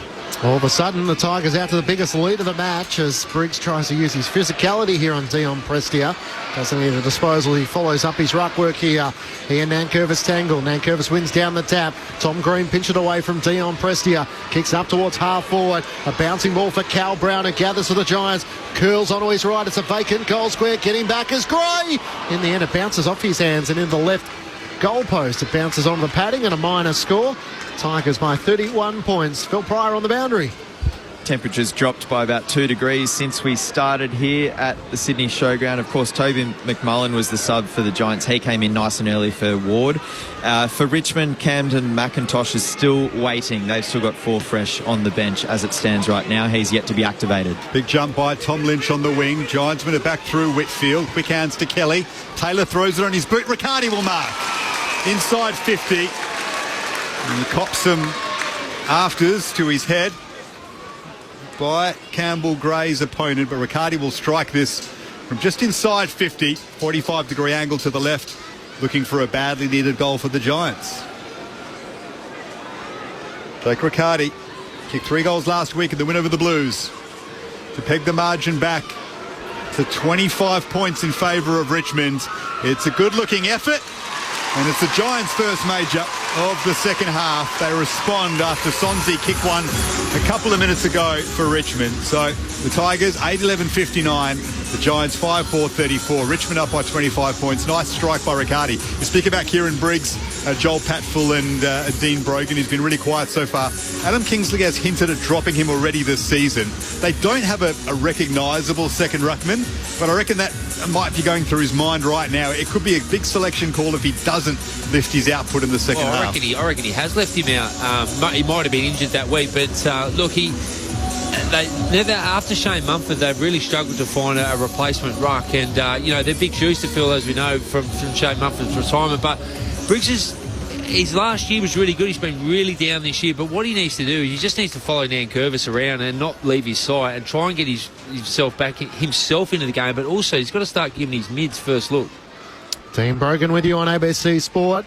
Tigers lead by 25 points, a goal apiece to start this third quarter as it's bounced back in the middle. Nankervis swats it down to Hopper, trying to get a hand pass out to Taranto. Nankervis one direction, Tom Green the other. It's gathered by Toby Green, kicks inside 50. Hogan overran the footy. It's gathered by Cal Brown. He arches it towards goal and misses to the right-hand side. It's threatened on a couple of occasions, and the Giants are going to need a few of these to start to click, but it's Richmond by 24 points. There's a toe, hasn't he, Callum Brown? For a big fella, he covers the ground very quickly. Could they play him in the middle? If the Giants don't offer him a contract, talking more macro on this issue, plenty of clubs will be interested, as Josh Kelly just hammers that back inside 50 for the Giants. Richmond under pressure. They've lifted GWS. Sonzi's wrapped up. We'll have a ball up just inside the attacking arc for the Giants, who trail by 24 points, but have started to up their energy. Here is Briggs and Nankervis. Nankervis wins it again down to Taranto. Coming in is Hopper with steam and getting hands on the footy. He's clearing kick though only as far as Ash. That wasn't 15. And we'll have a ball up, 60 out from the Giants' goals. Richmond by 24 points as it's tossed into the air, and Nankervis slaps it down for the Tigers. Bounces off the chest of Kelly, and running onto it is Jack Ross. Kicks Richmond up towards half forward. There's a tangle of bodies between Buckley and Fall. Play on as the call as Taylor feeds it back for the Giants. Inside the defensive 50 to Connor Iden. Just gets his kick away to Toby Green, who marks it centre half back. So all of a sudden spending more time in the midfield. He kicks through the middle of the ground to Thomas. Gets the hand pass away to Bedford. This is more like the Giants inside 50. Hogan, but back with the fly. Banks courageous. And he takes the mark. He did wonder with the Darcy Byrne-Jones and Alex Pearce as we might see less of those sort of collisions or that bravery as the Tigers on the wing. Mansell gets a hand pass forward to Seth Campbell. He takes a bounce, a second as he gets to 50, pokes it into the pocket and finds Jonty Fall. Buckley caught in two minds whether to try and push up and leave a player loose, and in the end Fall's able to take the mark in the right forward pocket. But did look like Hogan thought twice, didn't he? He could have gone through and absolutely cleaned him up. But I think after the last couple of weeks, you might be right. I think players are questioning whether they should go through the ball or not. But great bit of play from Richmond. Just thought their way through it coming forward and had two options, a deep or a short, and decided to drop one short. He has come to the bench, Jesse Hogan. Here's Jonty Fall with footy in hand. In the right forward pocket, he has one already. He comes in and leans back and absolutely misses just about everything out to the right-hand side and just squeezes it in for a behind. The Tigers by 25 points. Past 6 minutes gone, third term on ABC Sport. Just, these misses are just starting to add up now, isn't it? I reckon it's 1-7 since second quarter. Is he going to come back to the bottom? Lockie Ash does well to dart around a would-be tackler and kick up to the wing. Strong mark, Buckley. Controls the footy on the wing, Jack Buckley. Now goes short to Cadman. Well done by Miller, right there with him, got a hand in, but Cadman with the excellent second effort works it back to Fonte, who taps it all the way back to Ash. Ash is having a great game for the Giants. Squares it up to Tom Green, and now Iden puts it out in front of Leclerc on the outer side. Just overran it, but then got a foot to it to Himmelberg on the wing. Drives it towards Darcy Jones, who keeps it in smartly. For Alia, who kept it out in front of himself. Now gathers it to McMullen. They're working hard here, GWS. To the top of the square. The leap from Angove. Couldn't take the mark. And now Broad has space to release. And there's a man free in Sims. Tigers pointing for him to play on quickly because there's plenty of space in front. Opts against that does Sims. Richmond up by 25 points. And now he'll just go long down the boundary line. The 200-centimetre forward kicks up towards Hugo Rouse-Smith, back with one arm, can't complete the mark, and Lockie Ash picks it up for the Giants.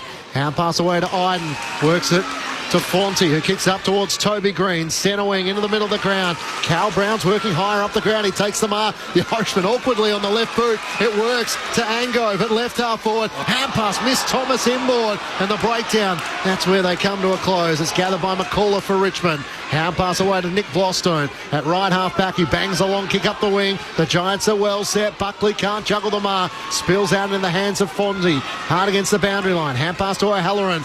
Away to Angove. The run now of the Giants as he gives it back to Fondy. Kicks inside 50 and Riccardi slipped over at the crucial moment. Allowed Broad to take an easy mark for the Tigers. They just look a little bit lost without Hogan there. A couple of their entries inside 50. They had plenty of opportunities. The Giants are just butchering the ball going inside 50. And this is the big question. When Hogan's not on the field or having a good game, where's their next line of avenue to goal? It's a real worry. Hasn't looked himself today, Jesse Hogan. You do wonder if he's held back by something.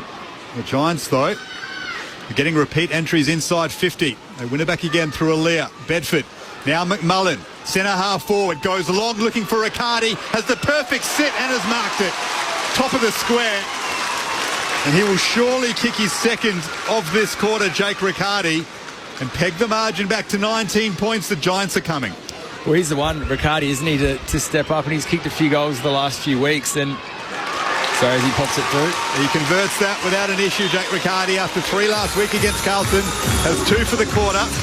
And the Giants are starting to get on top, not only in terms of the balance of play with lots of repeat entries, but on the scoreboard now the margin back to 19. Yeah, so he's the one, Riccardi, to step up. Hogan's off the ground now, so he's the key forward. Him and Cadman and... Sorry, who's the other one? Callum Brown up there, just working together. So they've just got to find a way, don't they? And he looks dangerous, Riccardi, when he can get himself to the contest and present. There's too many times where he goes for long periods of the game and doesn't influence. So 2 goals this for the game, and he's looking like the one that could be pretty dangerous up there tonight. All of a sudden, the Giants have kicked 3 of the last 4 goals of the match. Back to a 19-point ball game, as close as what they've been since the opening quarter, where the Tigers got on a 5 consecutive goal run midway through that opening term after Cal Ward left the field with what has been reported as an ACL injury. Briggs rises against Nankervis, wins down the tap to Bedford. Couldn't get the hand pass to Tom Green. It's taken by Prestia for the Tigers. Hand pass to McAuliffe inside 50. On the bounce to Tom Lynch. He chisels a kick towards goal. Fonte getting back. He's tackled and brought down by Mansell.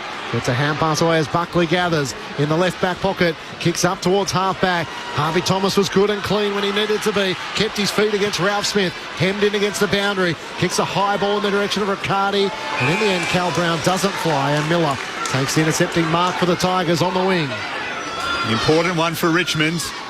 Under siege. That just helps them control things as Miller pokes it forward to McAuliffe. Averaging 18 disposals a game this season. On his left, goes deep into attack. Aaliyah will jump for this. Didn't gather it. This could be another one to Richmond. And it is. It's Steely Green. His second goal from that exact same position. A metre out. The Giants defenders flew. Aaliyah missed it. And the Tigers small forwards were salivating at the opportunity. Took advantage of it. Some push and shove going on now. But crucially, Richmond back out to a 25-point lead. Steely Green second of the game.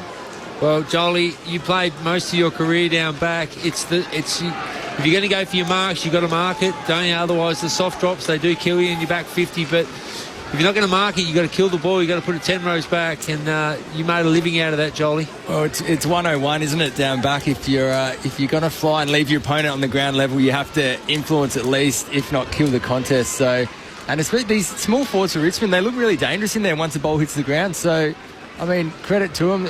The Giants didn't kill it, and they're running through in numbers. I think Aaliyah actually spoiled Sam Taylor, who had the perfect sit.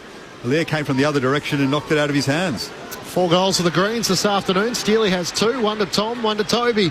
All of a sudden, Richmond dominating, and the kick inside 50 finds Tom Lynch. McAuliffe with a beautiful pass, having received the hand pass from Dion Prestia. And the Tigers with another entry inside 50 as the frustration is starting to build for a couple of the Giants defenders. Just got all the answers set there, haven't they? As soon as we think the Giants are having a little bit of a run, Richmond just get a little easy goal or another inside 50, and they've had 21 scoring shots, so they kick straighter. The game's almost over. In the clearance game, they've been well on top there as well. As Tom Lynch comes in through the paint of 50 out to the right, he fires on goal and sends through another one for the Tigers. Tom Lynch with his second of the afternoon, and Richmond put on 2 in quick succession to once more restore a 31-point lead. 10-12-72 to the Giants 6-5-41. Dean Brogan and Joel Patfull, your experts on ABC Sport. You're right, they keep coming, don't they? And they're finding, but once again, centre clearance, Richmond straight out of the middle. It's hard to defend. You're right about the frustration from the Giants defenders, and sometimes there's not much you can do with that. That's as pure footy as you can get from a centre clearance. So Sam Taylor has got his work cut out for him against Tom Lynch there, and I mean, they're looking for answers. 38 inside 50s they've defended. It's halfway through the second quarter. Riccardi in the ruck now up against Sims. So Hopper, Taranto, Prestia with a massive first half. But McAuliffe and Sonzi now lifting for the Tigers. McAuliffe with 4 disposals for the quarter. Sonzi with 3 and a goal. Some of the youngsters helping out the veterans. Richmond by 31 points in the third term. Away against the Giants. As they move it forward now to McAuliffe. Another disposal from him. So strong there. Got it to Traynor. Traynor looking for another major for Richmond. Taylor was able to take it over. 4 behind, but McAuliffe showed strength to get that handball away. Hasn't he been a find for the Tigers this season? He's going to be real. I've been saying all about Richmond's players tonight. They've got some really good players. They're building Richmond. Their ability to absorb tackles and keep the ball in flow, in play, is really impressive. Watching them live tonight has been really impressive. Kane McAuliffe picked 40 a couple of years ago from North Adelaide in the Sample as the Giants try and bring it out of defence. The kick up towards Himmelberg. He dropped the mark really uncontested in the end. And Toby Green locks it to the chest of Caleb Smith, and the umpire will ball it up on the eastern side of the Sydney Showground. Tigers lead by 32 points, equal game high as Riccardi out of the ruck. Hand pass to Himmelberg. Hand pass is chopped off as it ricochets out for the Tigers. And Dion Prestia just kicks a high ball into the middle of the ground. Taranto courageously just threw himself up vertically and was able to hang on to the mark despite holding a fair bit of contact in the end. As he feeds the hand pass around the back to Banks from the edge of the centre square. He sends another long foray towards Tom Lynch. He flies against 2 and can't take the mark.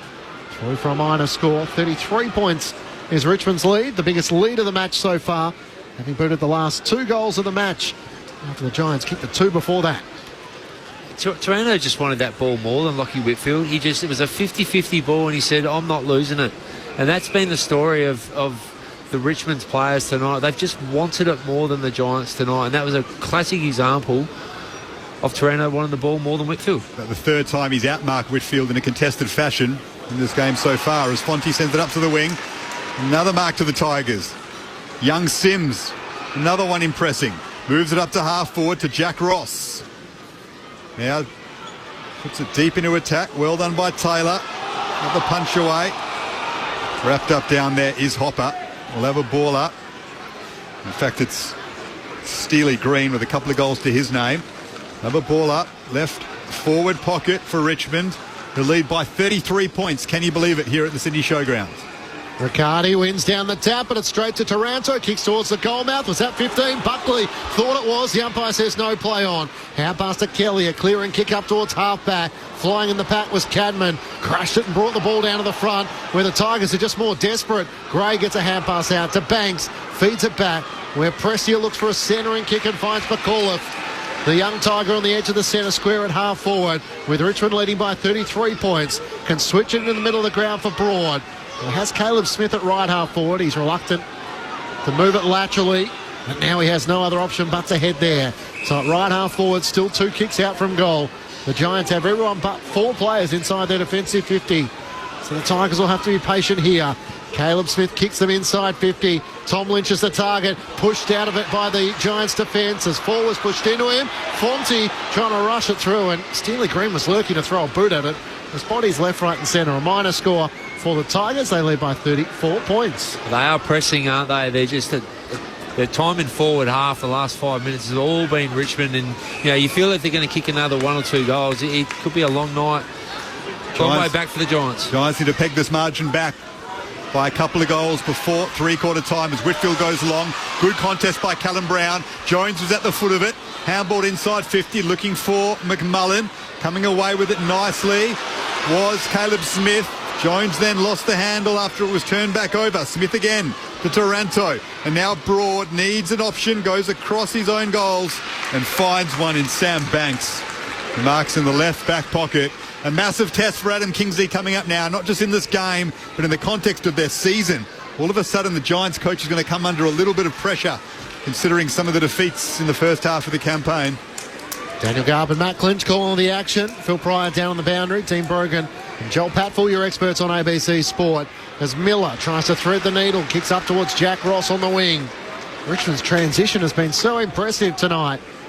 As Ross is called to play on. Doesn't have a lot of options, so veers out to the right and kicks long down the line. Fall and Lynch once more will be the target. Sims went back with the flight. Charging in. Fonte left it behind. Steely Green keeps it alive. A little topo to Campbell. The hand pass was behind Ryan Mansell, who keeps it in play in the left forward pocket. He's outnumbered in the end. Whitfield takes it back for the Giants. Hand pass to Riccardi. Hand pass to Connor Iden. He's under enormous pressure. He somehow gets a hand pass out to Himmelberg, who blazes a kick out to the wing. It doesn't favour Jesse Hogan. He offers the chase against Miller. Miller's hand pass back to Banks, and he's taken over the boundary line. Harvey Thomas and a boundary throw in. The Tigers 10-15-75, leading the Giants 6-5-41. The margin 34 points, 20 minutes gone, third quarter. Phil Pryor on the boundary. There's been plenty of coaching going on at ground level. Adam Kingsley, he's been down there having conversations with a couple of individuals, and the sub for Richmond, Camden McIntosh, he's also been doing that, so not just playing as the sub role, but also giving his 2 cents worth to the young Richmond team. Strong tackle by Toby Green on Prestia. Richmond yet to use their sub of McIntosh. Of course, the Giants forced to use theirs early in the most devastating circumstances. Callan Ward off with a suspected ACL, a career-ending ACL. McMullen on for him. Richmond in full control as Toby Green with the quick kick goes inside 50. Slipping over was Callum Brown. We've seen a lot of that from the Giants, losing their footing in attack in this quarter. Good hands from Rouse Smith to Prestia across half back. Up to the wing, well done by Allaire, who kept his feet, won the football to O'Halloran, and now Whitfield moves it forward to Callum Brown at right half forward. He's a booming kick, but even this would be a bit too far for him, so goes short and spots up Harry Himmelberg. Now, he is probably 55 out by the time he strikes it, maybe more. But he is having a think about going for goal. If he was on the run, you'd back him in here, but from a set shot, this might test him, but he is a thumping kick. He opts to just pop it up to the top of the square instead. Hogan will fly, punched away from him. Presti is there. Another excellent possession from him in his first game of the season. Hopper in hands and knees. Got it to Ralph Smith, who got around a couple of Giants and sends it up to the wing. Richmond loving this as Fonte takes the defensive mark. Joe Fonte for the Giants. As the Tigers have booted 3 goals to 2 so far through this third quarter. Switches to the back flank. Buckley dropped them up but has enough time to regather. Steely Green had 15 metres away from him. Switches to Sam Taylor at left half back. Out to Connor Iden, who takes the mark on the wing.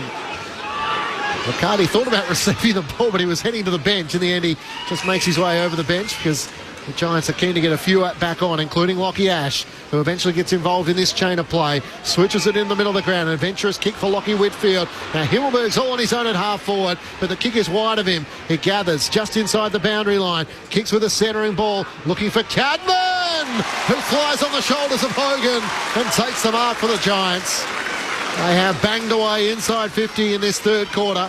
13-11 inside 50s, and it's Aaron Cadman who rises and takes a good mark.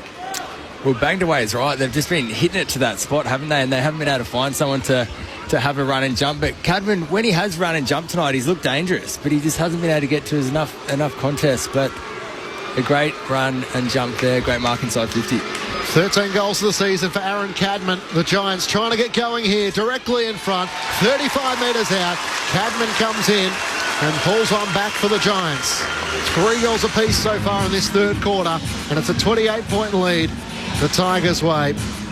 10-15-75 to the Giants, 7-5-47. Aaron Cadman with his first goal of the night. Dean Brogan and Joel Patfull, your experts on ABC Sport. Yeah, look, he's obviously the number 1 draft pick a few years ago. He's still got a long way to go. Tall forwards normally take a bit of time, but when he does have a run and jump at it, as you said, Jolie, he's pretty hard to stop, and he had his name written all over that, and a great mark and great finish. But look, the Giants need to get on a run. They need to kick 2 or 3 in a row. All night they've been able to kick 1, but then the Richmond, they allowed easy goal go back the other way. So can the Giants get 2 or 3 and take it into three-quarter time and get some momentum and peak this lead back? The voice of Port Adelaide Premiership player Dean Brogan on ABC Sport.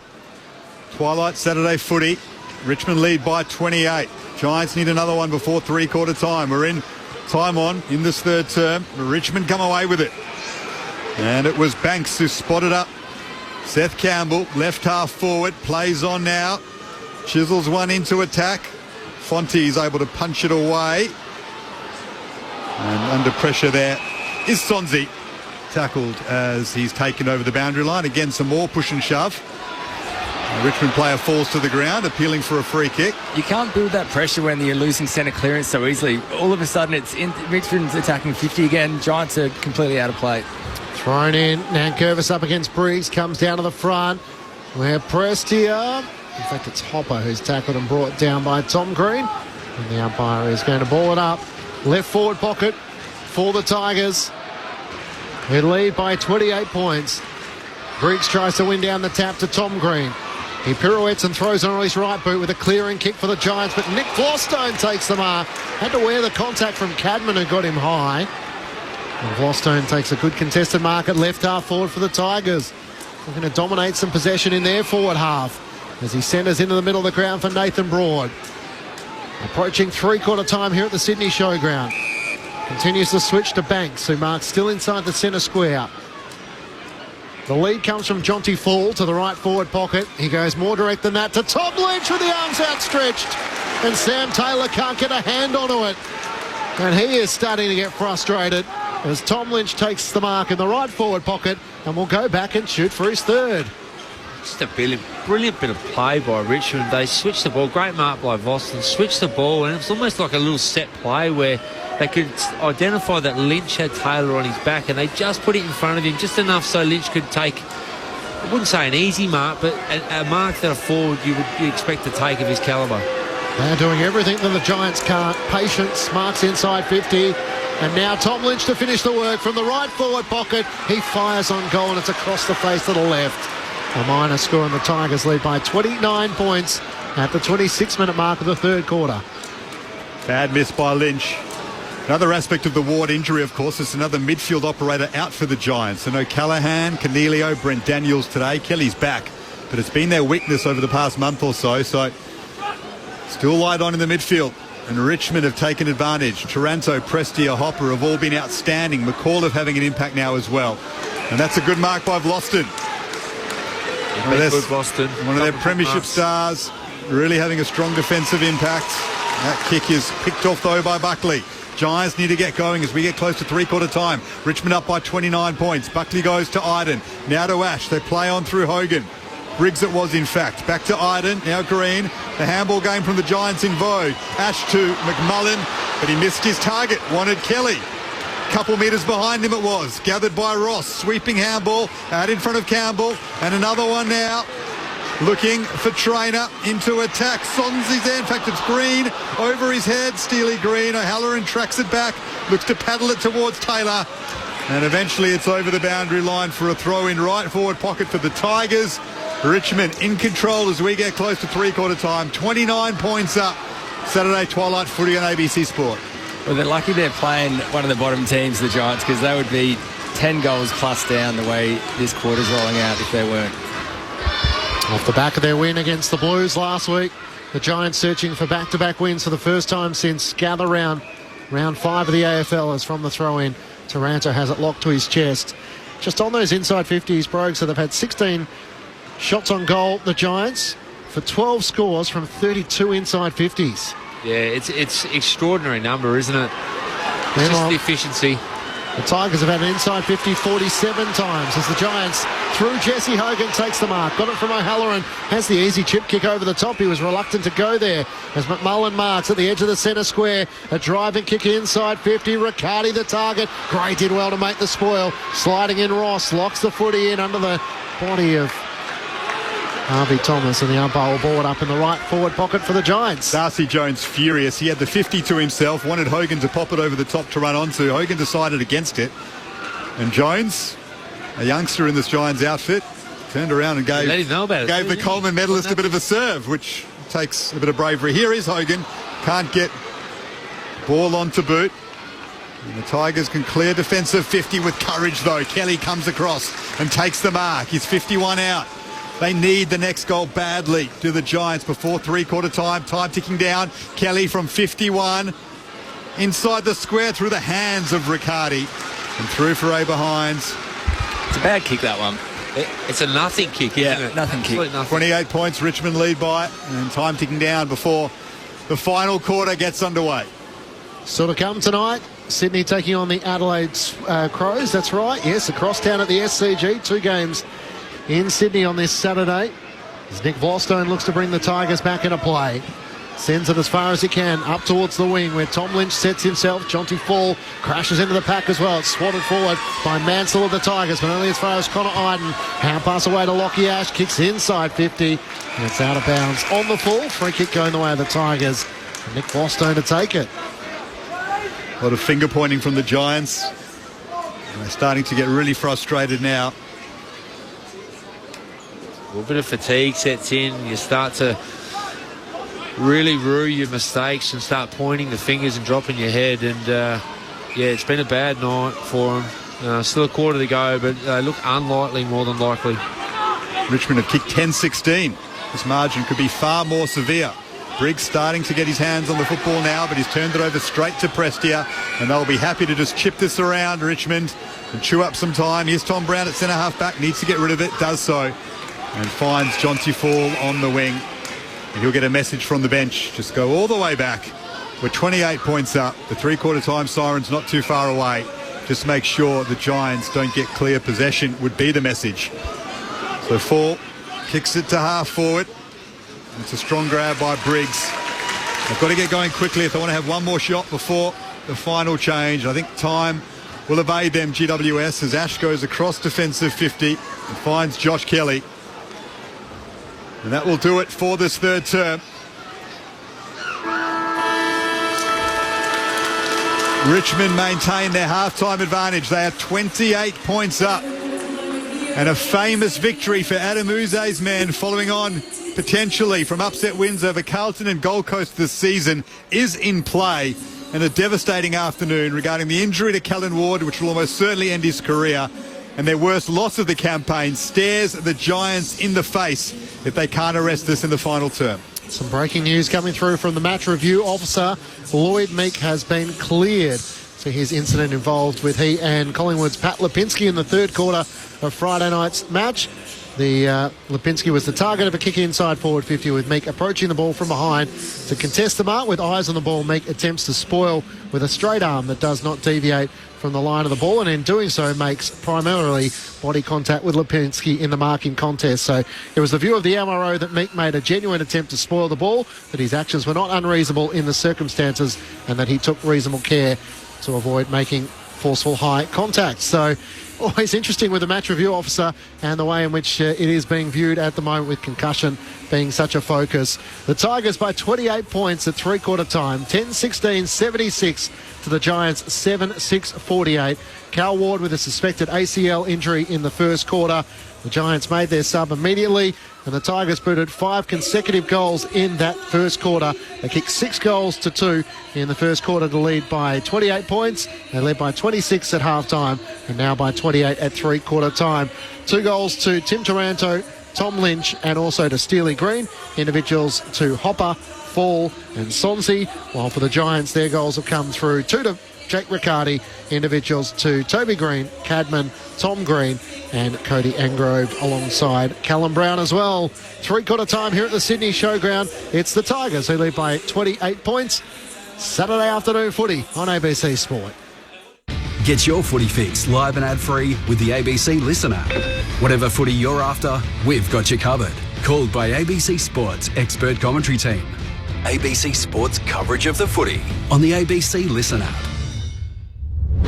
This is the 2025 AFL Premiership season on ABC Sport. Tom Brown, though, is able to pump it back into attack, and the snap for the first goal of the third term goes the way of Tyler Sonsi, and Richmond build their lead at the start of the second half. Sonsi rode that superbly, dribbled it through. Richmond up by 32 points. Jake Riccardi kicked 3 goals last week in the win over the Blues. It's a good-looking effort, and it's the Giants' first major of the second half. Aaliyah will jump for this, didn't gather it. This could be another one to Richmond, and it is. It's Steely Green. His second goal from that exact same position. A metre out. The Giants defenders flew. Aaliyah missed it, and the Tigers' small forwards were salivating at the opportunity. As Tom Lynch comes in through the paint of 50 out to the right, he fires on goal and sends through another one for the Tigers. Now Himmelberg's all on his own at half forward. He gathers just inside the boundary line, kicks with a centering ball, looking for Cadman, who flies on the shoulders of Hogan and takes the mark for the Giants. The Giants trying to get going here, directly in front, 35 metres out. Cadman comes in and pulls one back for the Giants. This is ABC Sports coverage of the AFL. On your radio. ABC Sport Digital. And on the ABC Listen app. Three-quarter time at the Sydney Showground, and it's Richmond who lead by 28 points despite the Giants kicking the last goal of the quarter. 3 goals apiece in that term for the Tigers. 10-16, 76 to the Giants. 7-6, 48. Our next stop on ABC Sport is across town at the SCG, where the Sydney Swans take on the Adelaide Crows. It's a special night for Sydney fans, and that's where we find Brett Sprigg. Glad you're enjoying the Inner West, Clinchy. We'll be keeping vigil here across town for a game of monumental importance. They're all big ones for the Sydney Swans, to be honest. But, lest they risk falling further behind, they need wins. And the Crows can further consolidate their place in the top 4. And, in fact, could be sitting in third spot tonight after the Suns' loss earlier. Now, they smashed West Coast last start. They bring in some more experienced heads in Taylor Walker and Brodie Smith, although Mulberry Laird's being managed. For the Swans, it's McInerney, Milliken and Mitchell, but no Mills, who was suspended. Ollie Florence omitted for the first time 130 games, and Sam Wicks misses with a hamstring. Confirmed teams are still a few minutes away.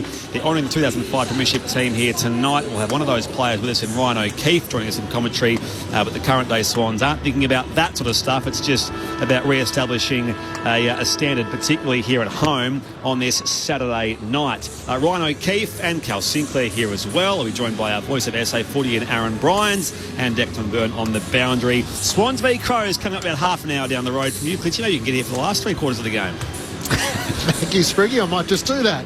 The Tigers lead by 28 points on the verge of what would be a massive upset. Richmond chasing their 4th win. 600 games of experience return with Tom Lynch, Toby Nankervis and Dion Prestia.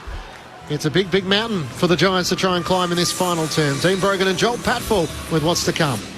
Yeah, it is. And those 3 that you mentioned have been huge for the Tigers, haven't they? It started in the centre, and their clearance work out of the middle has been unbelievable. Nankervis as well with Taranto, Hopper, Prestia. It's hard to get momentum when you're constantly starting from your back 50, like we talked about. It's such a big source for the Giants coming out of their back 50. They just haven't been able to go end to end and produce those scores. So big quarter coming up. Garby, I know you want to jump in. Isn't there something? Callan Ward has had the final message to the Giants players before they go out for the final term. So he's clearly had enough of them sooking over his knee injury, and he's given them the final rev up as they try and reel in this 28-point margin, Dean Brogan. Yeah, look, you just can't see it tonight, can you? And you never want to count the Giants out. We know what they are capable of, but we just haven't seen it barely tonight, you know, and they've had some couple little moments, but then they don't sense the moment, and Richmond win an easy clearance and go back inside 50. I know you've said it a few times tonight, Joel, so they're just not in the right headspace tonight. But look, you wouldn't put it past them, but, you know, they're going to have to kick 6 or 7 goals this quarter. They've kicked 7 for the match. They've got to get the clearances right. They are 32-17 in favour of Richmond, as Joel Patfull touched on. Here is Matt Clinch, Saturday Footy on ABC Sport, start of the last term. Prestia, Hopper, Taranto all in there for the Tigers as Briggs wins down the tap. O'Halloran, Tom Green and Bedford for the Giants. A free kick for a hold going the way of the Tigers. And it's going the way of Jacob Hopper, who's been instrumental with a goal so far this afternoon, as he kicks the Tigers first up inside in 50, and Sam Taylor leads out. Takes the mark in front of Tom Lynch and intercepts for the Giants. Around the back to Whitfield, kicks through the middle of the ground. The mark is taken by Tom Green, reaching up to his right as he was off balance but was able to control the mark. Called to play on. He kicks into the man on the mark. It's spoiled down by Hopper. Trying to knock it on is Jonty Fall. Gets it back to the advantage of Hopper, sliding up against Tom Green. Taranto tries to knock it forward for Richmond. They've got it to centre half forward. Whitfield flicks it out to Ash. Hand pass away to Buckley. Needs support. Hand pass out to Connor Iden at right half back. No, the Giants have some space. Ash takes a bounce on the wing. Handball inboard. Looking for Tom Green, who had his kick spoiled a moment ago. With composure, finds Josh Kelly. Centre half forward on his left. Has a man in space in Briggs, the big ruckman, and he's taken the grab. So he'll kick from 20 out on an angle to the right, Kieran Briggs. He is not known for his accuracy. 1 goal for the season, but his team needs this badly in what's been a quiet game from him so far. He doesn't look confident, does he? He tried to lay it off. This is his moment. This is his moment. It hasn't been his night, but it can be your moment, can't it, Jolie? But he's a bit like Shaquille O'Neal taking. He's a bit like Shaquille O'Neal taking free throws. Kieran Briggs, not on this occasion though. Straight through. Well, that is perhaps the energy starter that the Giants need badly. Briggs on the board, margin back to 22 points, start of the final term, and after that rev up from Callan Ward, maybe there is some magic here in the air at the Sydney Showgrounds. Well, if there's anything that's going to get you going, it's Cal Ward. I'm sure whatever he said was hugely inspirational, and I mean, that's what they need. They just need to get some momentum, and luckily that we know the Giants can score quickly when they need to, so maybe that's one step in the right direction. But starts again here in the centre. Need to get this ball moving forward and build up that pressure. Richmond only won 2 games for the year, so when that margin does get smaller, or if it does get smaller, you know they'll get a bit tense as well, and the game will tighten up a bit. So big opportunity here. You guys have little faith. He may not have touched the ball in the first half, but he kicked it like a good forward. Kieran Briggs keeps them alive. Phil Pryor on the boundary. Camden McIntosh, the sub, has been activated for Richmond. Luke Traynor has been subbed out. It was actually McIntosh coaching Luke Traynor who played his first game time on the wing today. So McIntosh replaces the young Traynor. Thanks, Phil. Toby Bedford had nowhere to go as he was tackled, and holding the ball is paid. Prestia's hand pass away to Taranto. The kick inside 50 is over the head of Tom Lynch. It goes out of play for a boundary throw in the left forward pocket for the Tigers. There it was again. It was just the centre clearance that the Giants just had to win and get it going forward and get some momentum, and they were unable to do it. And here they are defending in their back 50 again, just off the back of a centre clearance. 34-17, the clearance is the way of the Tigers, which is alarming to think of all the talent that's in the middle for the Giants as Connor Iden picks it up from the throw-in. Hand pass to Tom Green, tied against the boundary line. Ralph Smith and O'Halloran see it out of play for a throw-in at left half forward for the Tigers. They lead by 22 points, 10-16-76 to the Giants, 8-6-54. They could be out of sight, Richmond, of course, with those 16 behinds. Some of them easy misses. The Giants still in this game. 4 goals the margin in favour of Richmond. Ralph Smith wins it off the Nankervis tap, spirals one deep into attack, but it had too much on it. Out of bounds on the full. The free kick to be taken by Sam Taylor, right back pocket. And the Giants get some run going. Taylor goes short to Kelly. Back in the team after a month out with a hip injury. Up to 15 disposals now. Former Kevin Sheedy medalist, All-Australian in 2017. Josh Kelly up to the wing. Coming out is Cadman. Leapt for it through his hands. Breed gathers it. Couldn't get ball onto boot. Cadman tries to work it forward. He's wrapped up nicely though by Nathan Broad. And we'll have a ball up on the wing in front of both benches. Now, I know you're sympathetic to the Ruxborough, but that's the one, if they try and get a kick away and they miss it, that surely should be holding the ball. As O'Halloran picks it up for the Giants. Hand pass inboard to McMullen, worked off it by McAuliffe. They're more desperate, the Tigers. Hand pass to McIntosh, the sub, who kicks out to Hopper at half forward. He tries to place a kick for Lynch against 3. He can't hang on to it, and Taylor on all fours eventually gets a hand pass out to Ash. Hand pass back to Iden, who wasn't expecting it. Was he taken high by Sonzi? There's no whistle. The Tigers try and keep it alive as Ash gets a clearing kick up towards half-back. Cadman flies once more. Tom Brown brings it down to the front. Gathering it was Broad. 1-2 with Ralph Smith. Kicks into the pocket for the Tigers. It's over the head of Campbell and Iden, and in the end goes out of play for a throw-in in the left forward pocket for Richmond. It's a special rule, that, for the special rucks. Tigers up by 22. Daniel Garb, Matt Clinch, Dean Brogan, Joel Patfull here with you on ABC Sport. Saturday twilight footy. Tigers eyeing off another upset win in the first half of season 2025. Giants trying to avoid a monumental upset as Briggs falls to the ground. We'll have a ball up inside 50 for Richmond. Lockie Ash, 30 disposals for the Giants. He's been excellent. It's Prestia, Hopper, Taranto who have led the way for the Tigers. All been superb. Here's McMullen. Gets it to Whitfield. Sweeping kick on his left. The clear defensive 50. Darcy Jones should have taken the marker. Went through his hands. Good second effort there to wrap up Jack Ross. Almost caught him holding the ball. Umpire said play on. Hands and knees. They get it to McIntosh for the sub. This would be a big goal for the Tigers across the face though. Through for a behind. 23 points. Richmond lead by. And they haven't taken advantage of repeat entries inside 50. The Giants still alive but with lots of work to do. Tigers got out by 33 points in the third quarter. Cal Ward, who suffered what we suspect is an ACL injury, addressed the team at the three-quarter time dugout. Adam Kingsley left his inspirational leader to do so as the Giants threw Himmelberg, ran into a dead end, tried to fend off Toby Nankervis and got taken high. So Himmelberg gets out of jail there, and the locals feel like the Giants have been on the wrong end of the free kicks from the whistleblowers. Harry Himmelberg at centre half-back, chips it through the middle of the ground. Fonte takes the mark with a lace-out kick to Briggs at centre half forward. He's just outside 50. Now Hogan hasn't been goalless so far this season. They go in his direction. Miller makes the spoil, brings it down to the front. Prestia runs onto it, fires a hand pass out in front of McIntosh. He won't get to it, although Buckley slipped over. Gets the hand pass out to Himmelberg. Nowhere to go with a hand pass to O'Halloran. And that fluency for the Giants as they're locked up on half-back once more. Richmond by 23 points. 7 minutes gone. Final term on ABC Sport. Tigers fighting hard to protect this lead. Great to see from this young team. The Giants will keep coming though. Ash to Alia.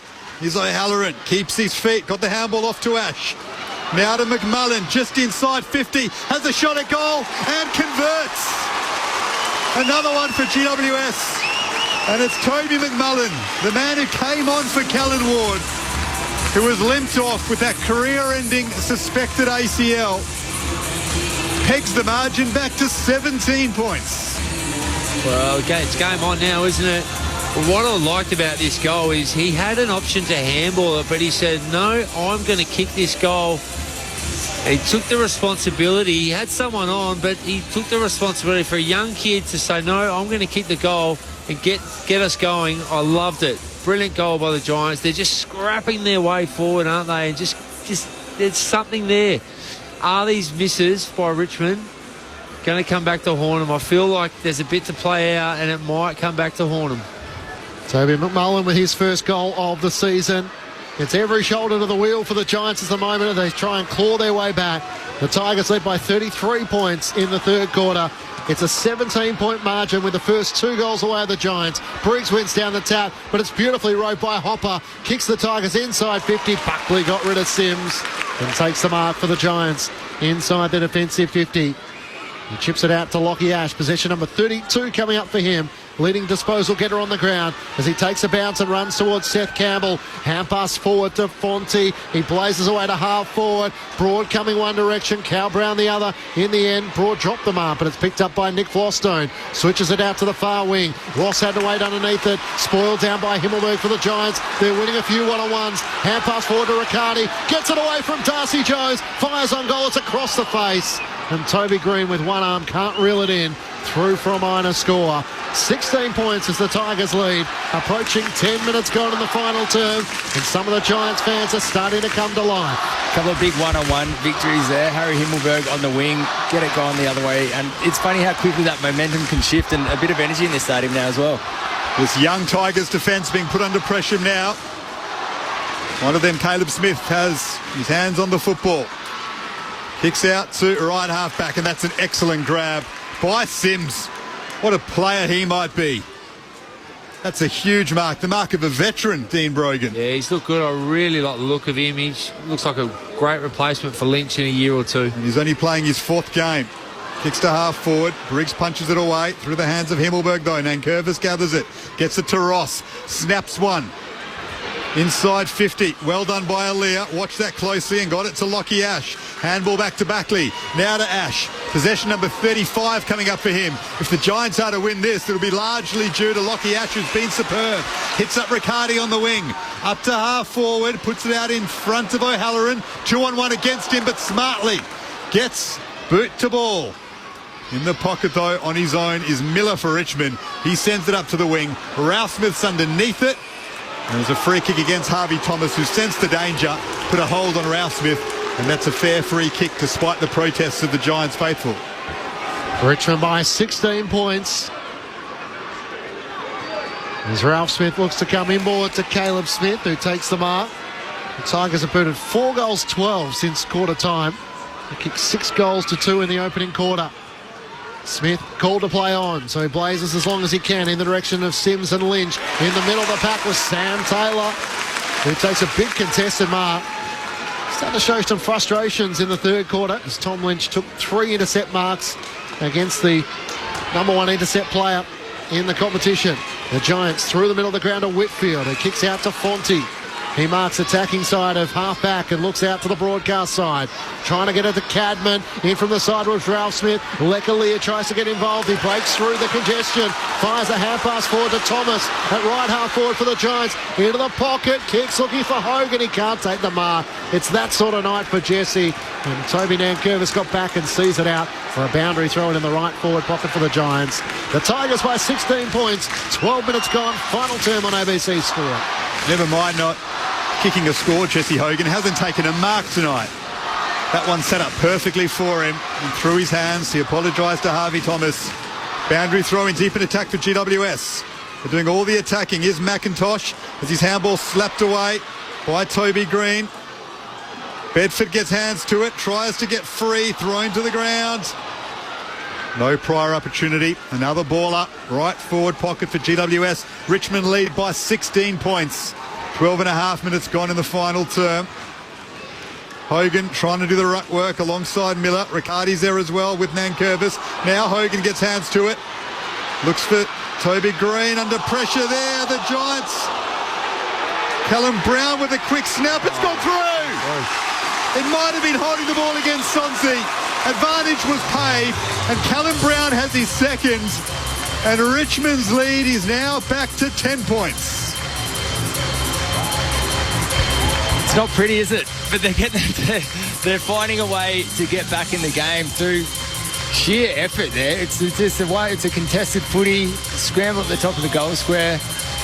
Somehow made its way through. It didn't look like it was going to make it through, but floated back through. Great bit of play by Callum Brown. And well, he just stuck with it. Everyone else was appealing for holding the ball, and he was the only one that said, I'll keep playing the whistle, and grabbed it and kicked the goal. But like you said, Jolie, it's not pretty. They're just scrapping their way and finding winning moments and having time in their forward half. And eventually you scrap, something good happens. And if you're Richmond, you can't sit on this lead. There's still 11 minutes to go. You've got to keep playing your game, and you've got to get it's all starting from the back half for the Giants, which is their one. Well, we know they love to mark it and go, and the Richmond forwards need to get the ball to the ground and keep it in their forward half. Back in the middle, Tapper's one down by Sims, having a run here against Riccardi. Spills out the way of Darcy Jones. He gathers the kid with the lid, gets it forward to Riccardi. The Giants are running downhill. Hand pass to Tom Green inside 50. Cadman running back with the flight, takes the mark in the left forward pocket. A chance to make it a 4-point ball game. Phil Pryor down the boundary. Giants youngster Cody Angove is getting plenty of work to that lower back. We'll keep an eye on that. Aaron Cadman, the number one draft pick back in 2022. This is the moment where they're trying to look for some of the young stars to step up and seize this moment. Out to the left on a 45-degree angle, kicking from 30 metres out. Cadman comes in. 3 unanswered goals from the Giants to start this final term as Cadman boots his second. And Richmond, having led by 33 points in the third quarter, all of a sudden that lead has been whittled away to just 4 points. 10-17-77. The Tigers have come to a halt. The Giants 11-7-73. All of a sudden, GWS with 60 disposals to 27 in this final term. Well, like all young teams, it looks like they've just stopped having Sorry, we're going to help if I turn my speakers on. Look, it's the first time tonight the Giants have won a centre clearance after they've kicked a goal. And look what happened, Joel. They go down, they kick another goal. They've really got momentum now. They're starting to kick 2, 3, 4 in a row. And if you're Richmond, where's it coming from? And we just see Callum Ward here, what he said to them at three-quarter time. Maybe he's got a future in coaching because whatever he said, it's inspired them. A great moment in Giants history, potentially, after one of the more devastating. Callum Ward limping off, career almost certainly over. Gave the three-quarter time address as the Tigers go inside 50. Mark not paid.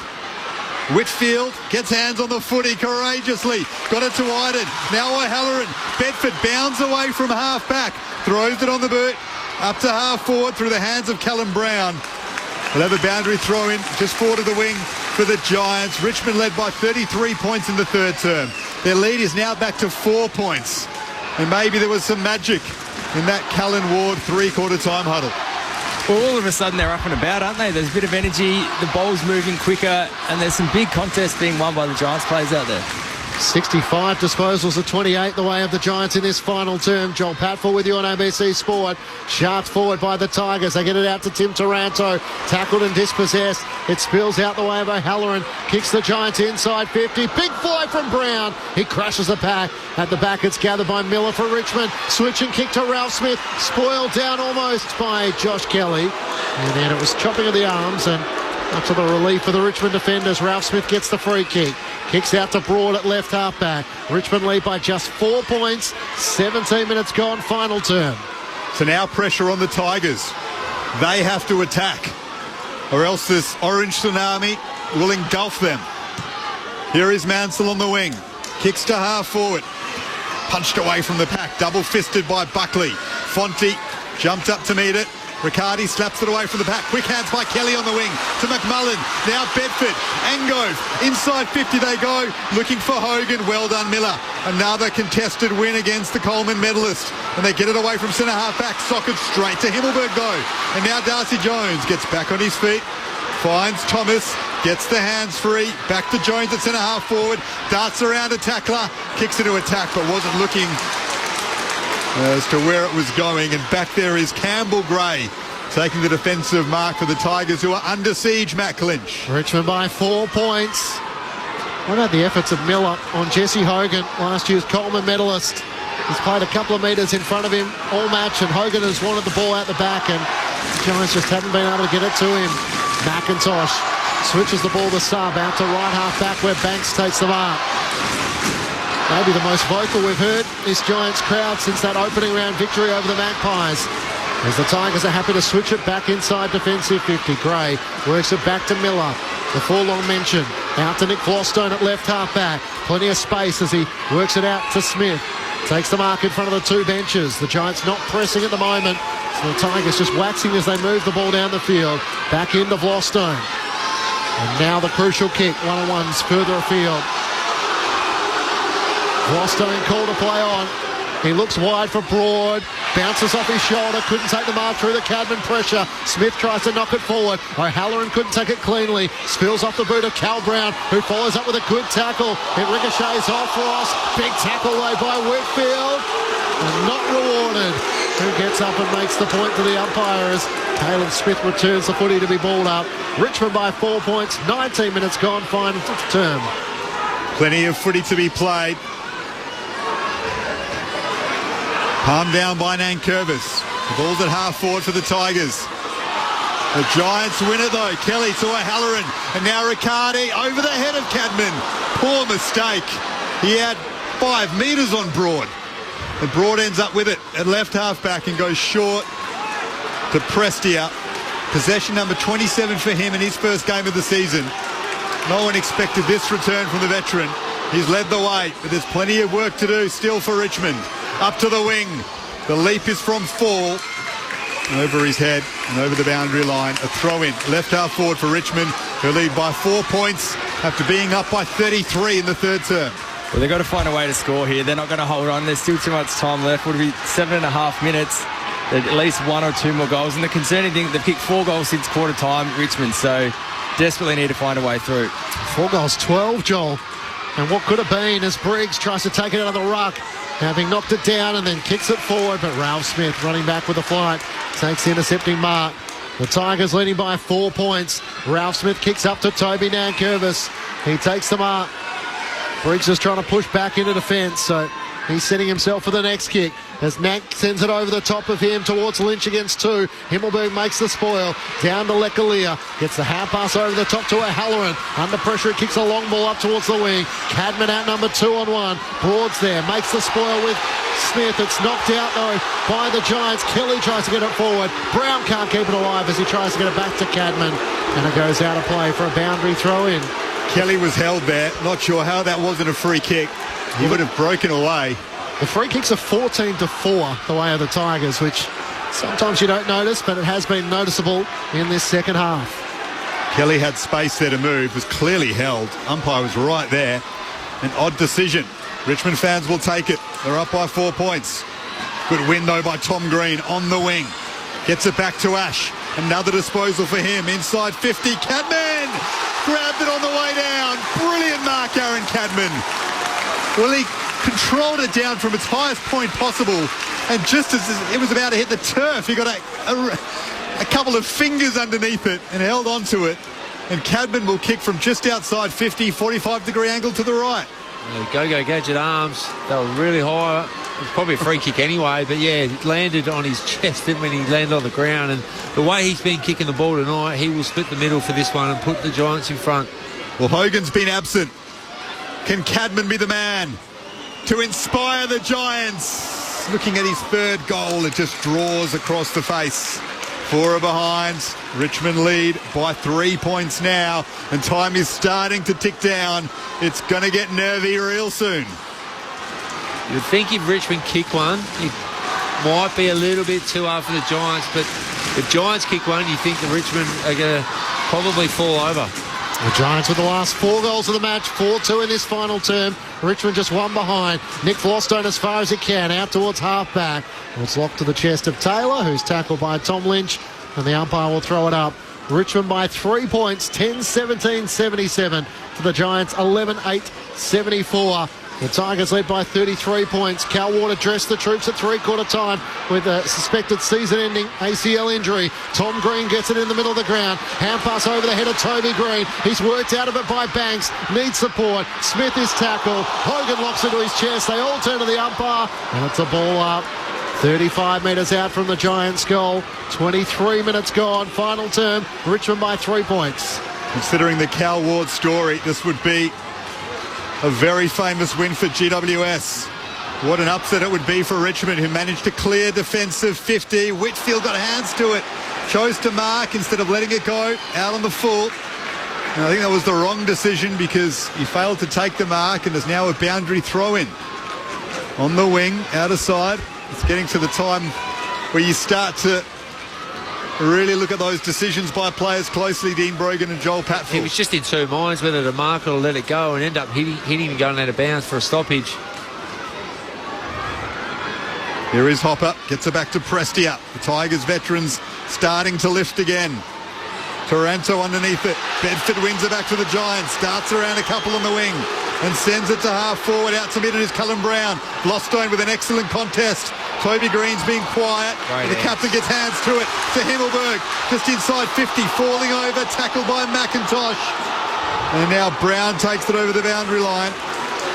And we'll have a throw in just inside 50 for the Giants. Richmond up by 3 points. 24 minutes gone in the final term. A thriller on Saturday Twilight Footy on ABC Sport. Well, you know the Giants are going to kick one. They just keep coming and coming. You know they look more likely than Richmond. Richmond can't win a 50-50 ahead of the football, and that's what's killing them at the moment.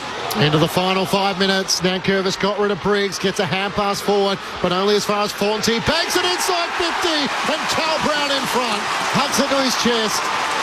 Nick Flostone slumped on his knees. There wasn't a lot he could do. He was caught behind, and the Irishman was too big. And Brown with a chance to kick his third and to put the Giants in front at the 25-minute mark of the final term.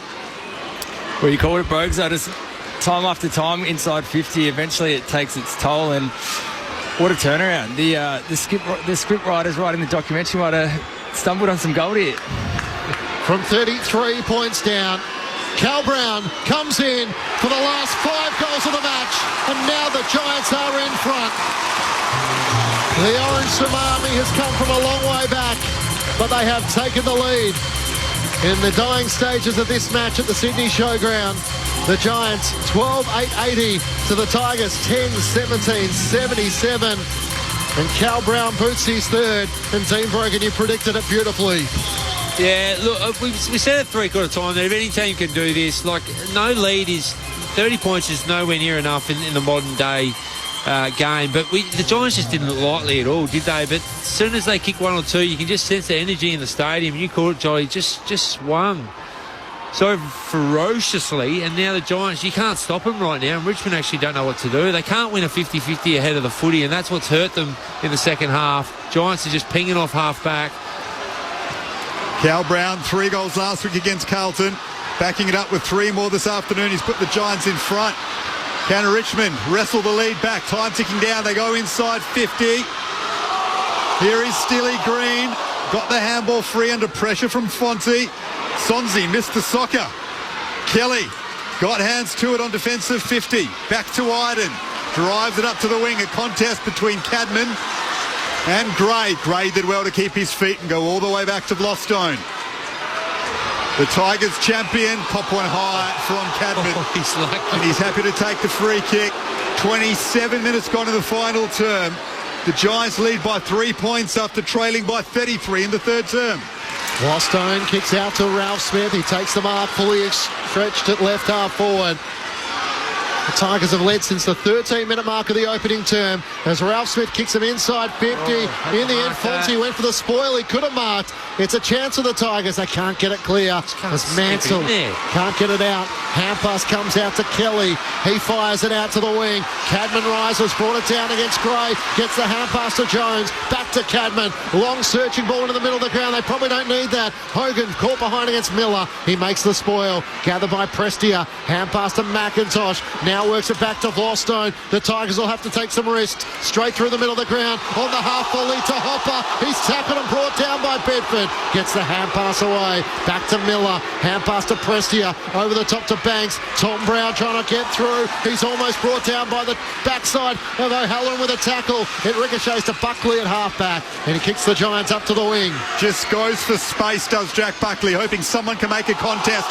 And Cadman does on Campbell Gray. Wraps him up. We'll have a ball up on the wing. Under 2 minutes to go. The Giants lead by 3 points. Excellent contest, Cadman. Had to make something from that. Briggs palms it down. Now Bedford wraps up Taranto. He's done a pretty good job on Taranto since quarter time after a brilliant first term from the former Giants midfielder. Giants crowd getting involved. Briggs slaps it down to Tom Green. What a comeback this would be. Green to Whitfield. He's happy to just dribble one up to half forward. Gray wants it to go out for insufficient intent. In the end, he had to get hands on the football under pressure from Cadman. We'll have a boundary throw in right half forward for the Giants. They lead by 3 points. We've got 29 minutes in the final term, and they might have done enough, GWS, if they can lock this inside their forward half. Jesse Hogan behind the ball, just trying to shore things up back there. Hold on for this last minute and a half. Just over 90 seconds remaining. Nankervis tries to get it down to Ralph Smith. Couldn't take the footy. Nank just puts a slipper in there. Can't clear the congestion. Riccardi soccers it forward. Vlostone runs onto the footy for Richmond. Hemmed into the back pocket. He blazes into the middle of the ground, and Toby Green was waiting for it. The Giants captain takes the intercepting mark. He gestures for calm. The Giants leading by 3 points. 29 minutes gone, final term. He's trying to get it out to Jones at half forward. It cleared Ralph Smith, and in the end, Jones has bumped over the boundary line, and the umpire will throw it in right half forward at the top of the 50-metre arc for the Giants. They lead by 3 points. Richmond just need to get clean hands on the football and drive it forward one more time if they are to secure victory. GWS just need to lock it in attack with time ticking down. Nankervis taps it straight to Ralph Smith. This is what the Tigers wanted. Prestia throws it forward. Toby Green's underneath it. Couldn't take the mark. Ball in dispute in the middle of the ground. Socked forward by the Tigers. Well done by Taylor, though. He got the call from Connor Iden that he had time. And with some composure, took the mark at centre half-back. And they can probably just chip it around now, the Giants, as Taylor goes laterally to Jesse Hogan. Hogan has had to come to the back line to try and get a mark throughout the match. He looks down the wing. Can the Giants maintain their composure? He kicks up towards Cadman in the pack. It's spoiled down. Kelly's first onto it. Hand pass to Tom Green. There's no one at half forward, so he just blazes away. Gives the ball back to the Tigers. Banks last roll the dice. He switches across the defensive 50. Out to Broad. He marks on his chest. They're racing the clock now too. He takes a bounce. Corralled by Thomas. Kicks as long as he can up the wing. Cal Brown's there. He's shoved out of it. And offhands it goes out of play for a boundary throw in. The Giants by 3 points. The Giants crowd starting to rise. They can feel a very special moment for their football club ensuing. After trailing by 33 points, they now lead by just 3. Boundary throw in on the wing. 31 and a bit gone. That one's for Cal. Callan Ward, one of the inspirational figures, career almost over, delivered the three-quarter time abreast, and the Giants have come from nowhere to win. The west of the town, it's the sound of the mighty Giants. Feel the ground is shaking, the other teams are quaking in their boots before the Giants. We take the longest strides and the highest leap. We're stronger than the rest. We're the greater Western Sydney Giants. We're the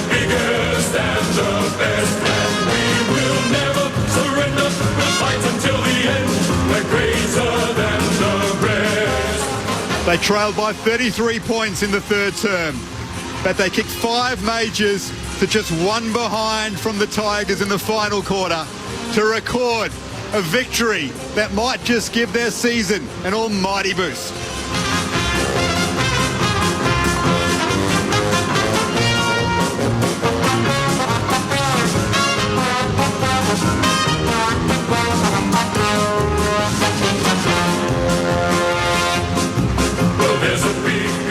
Well, 12-8-80 GWS, Richmond 10-17-77. They were superb for 3 terms, the Tigers. But that orange tsunami that we've grown to love, perhaps inspired by Cal Ward and that 3-quarter time address on crutches with his career almost certainly over. And here he goes now out to meet his teammates.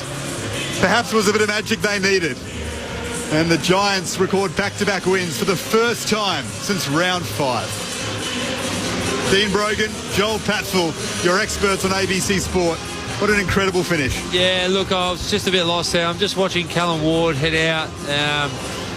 Yeah, certainly that will be the end for Wardy, unfortunately. And football, as good as what it is, the lows are pretty low. And, yeah, what a tragic way to end your career. Yeah, it's heartbreaking. Bittersweet for the Giants, but Jolie, talk about get out of jail cards. They just cashed theirs in tonight. They got out of jail big time. And we just thought with Richmond missing those goals, 10 goals, 17. I know they've looked out in their feet in the last quarter, but really the game should have been over.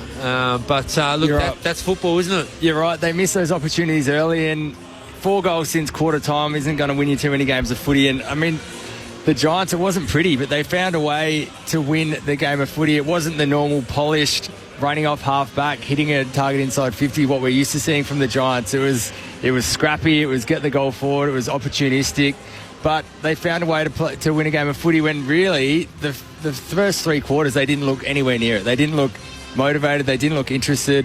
And, I mean, to turn that around and get a win is huge for the footy club. And Hogan and Toby Green, well, like, you didn't even really notice Hogan tonight. Toby's well down as well. So just to get an ugly win and the tragic injury to Callum Ward, look, you absolutely take that. And, yeah, look, sometimes you got to win and win ugly, and that just keeps building. But they've got some work to do. They've got a lot of work to do. You're right, and it wasn't the senior players that turned around, was it? It was the younger guys. Angove was good, Cadman was good up forward, Riccardi looked dangerous, kicked a couple of goals, and Callum Brown as well looked like pretty exciting up there. So it wasn't the usual suspects that got him back into the game who were down on form tonight, but yeah, the younger players found a way to get it forward and kick a winning score. And Richmond, on the other hand, would be devastated. They played a really good brand of footy, and they were exciting, and they were genuinely in the game until the last couple of minutes. So should have made the most of the opportunities early, but they can take a lot of positives out of the way they rocked up and played footy tonight. So the Tigers kicked 6 of the first 8 goals of the match. They would finish with just 4 for the rest of the match. They booted 4 goals, 12. As Joel Patfull made mention of there, having led by 28 points at quarter time, by 26 points at half time, a 28-point lead at 3-quarter time. The Giants booted the last 5 goals of the final term. They kicked the last 6 goals of the match, and it was Cal Brown's third that put the Giants in front by 3 points after the 3-quarter time address from Cal Ward, who Adam Kingsley took a step back and said, righto, with the crutches, it's your moment to try and inspire the team, and inspire them they did to come back from what would have been a huge upset for the Tigers. Unfortunately, just the one behind scored in that final term, and the young Cubs probably ran out of gas in the final term. 3 goals to Cal Brown, 2 goals to Riccardi. The individuals to Toby Green, Cadman, Tom Green, Angove, McMullen and Briggs. So the goals were shared in the end, with Jesse Hogan hold goalless for the first time this season. Just the 8 disposals for him so far in the match. And Toby Green was relatively quiet as well, with just the 12 disposals. While for the Tigers, 2 goals to Tim Taranto, 2 goals to Tom Lynch and 2 goals to Steely Green. Individuals to Hopper, Prestia and Fall alongside Sonzi.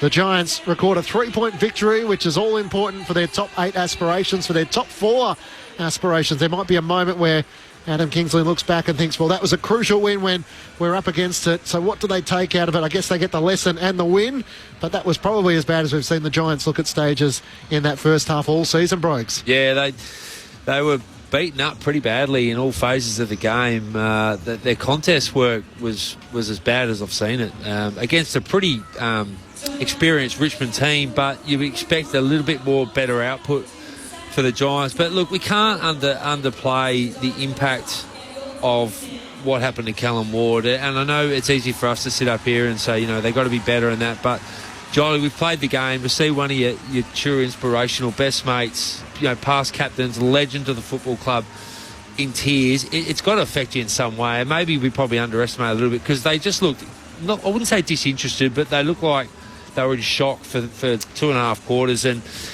Kingsley played the card. He had to put Wardy in front of the group to say, and Wardy's probably said, boys, I'm okay. Like get on with it. I'm going to live. In the scheme of things in life, yeah, it's tragic for football, but in life, it's whatever, really. He's going to be fine. Maybe he had to tell the boys that and have a bit of a tear in his eye to say, boys, I'm okay. But, yeah, you don't want to play that card too many times. It's a big moment, and you're right, they need to move on from it. But in saying that, they were flat from the start of the game as well, so there was a bit of an issue there. They weren't running on top of the ground, so they need to address that moving forward. As the Giants make their way into the rooms, let's join Phil Pryor. Yeah, here they come. We'll just get nice and close. They're coming in now. There's a couple of hugs going the way of Callan Ward, who is staying out of it for the time being. We'll see if that changes, if any of the players have the presence of mind, potentially, to make sure he's involved. Here he comes now by the looks of things.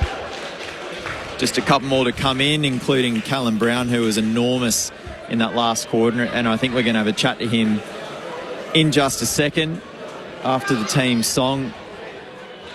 A couple more just to come in now, including Lockie Ash, who was obviously one of their best all afternoon, particularly in that fourth quarter as well. So we're not too far away now.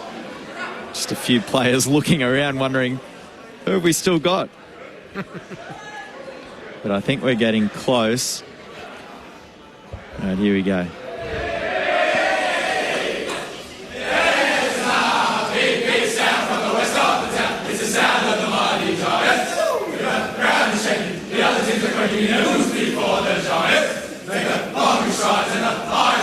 Stronger than the rest. The greater Western Sydney Giants. We're the biggest and the best, and we will never surrender. Once again, we're greater than the rest.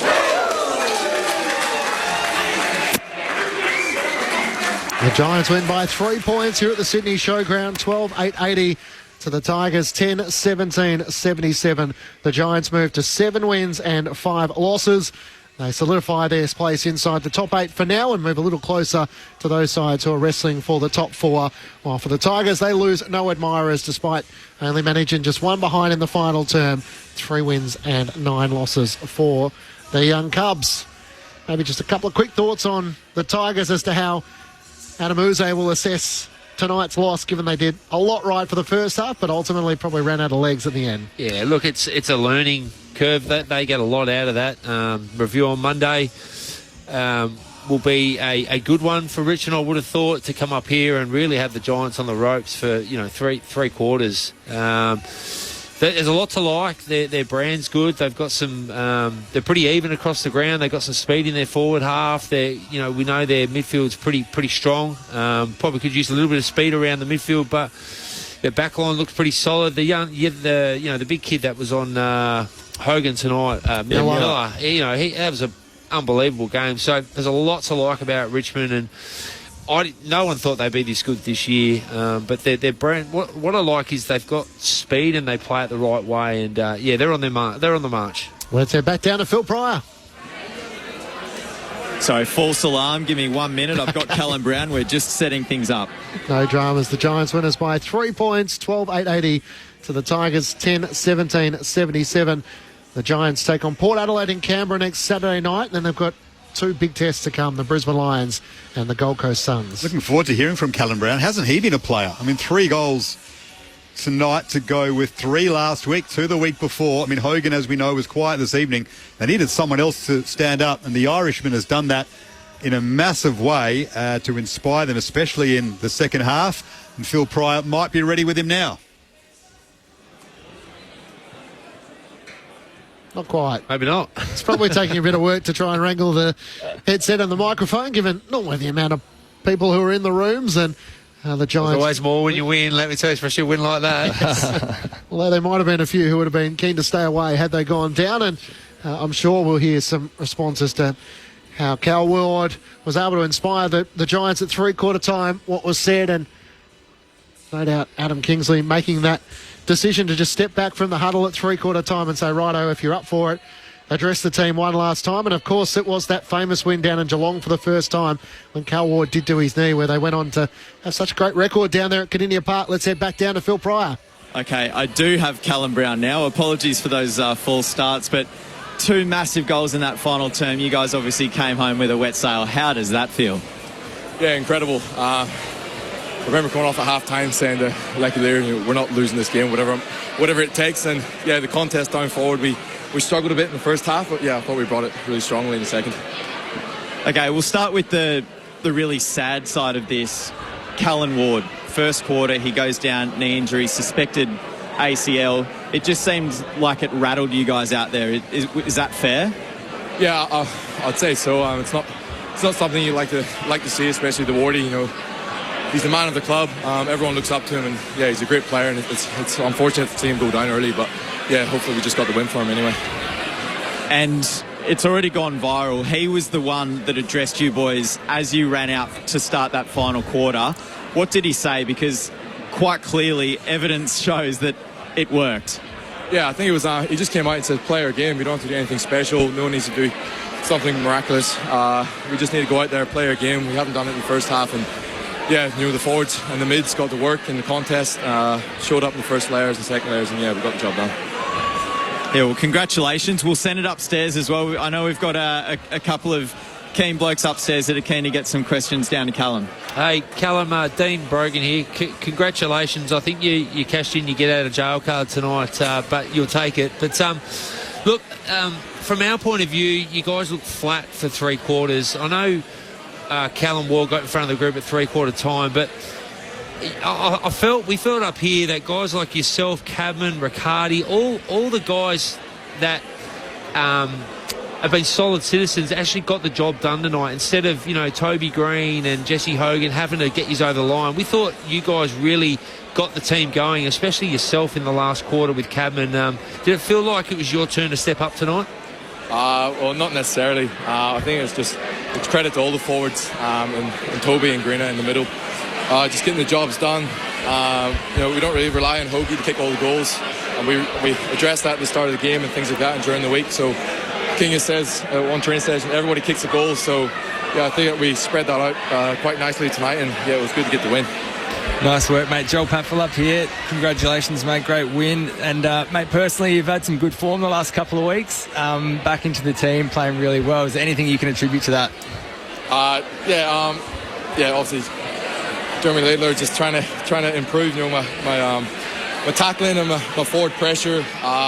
It's been down a couple of weeks, well, especially the forward line in general. The D50 transition for other teams against us has been pretty good, which means our pressure's been down, but I think we lifted that in the second half tonight, and it showed quite well. We had a couple of rebounds inside 50s, so yeah, we scored off the back of that.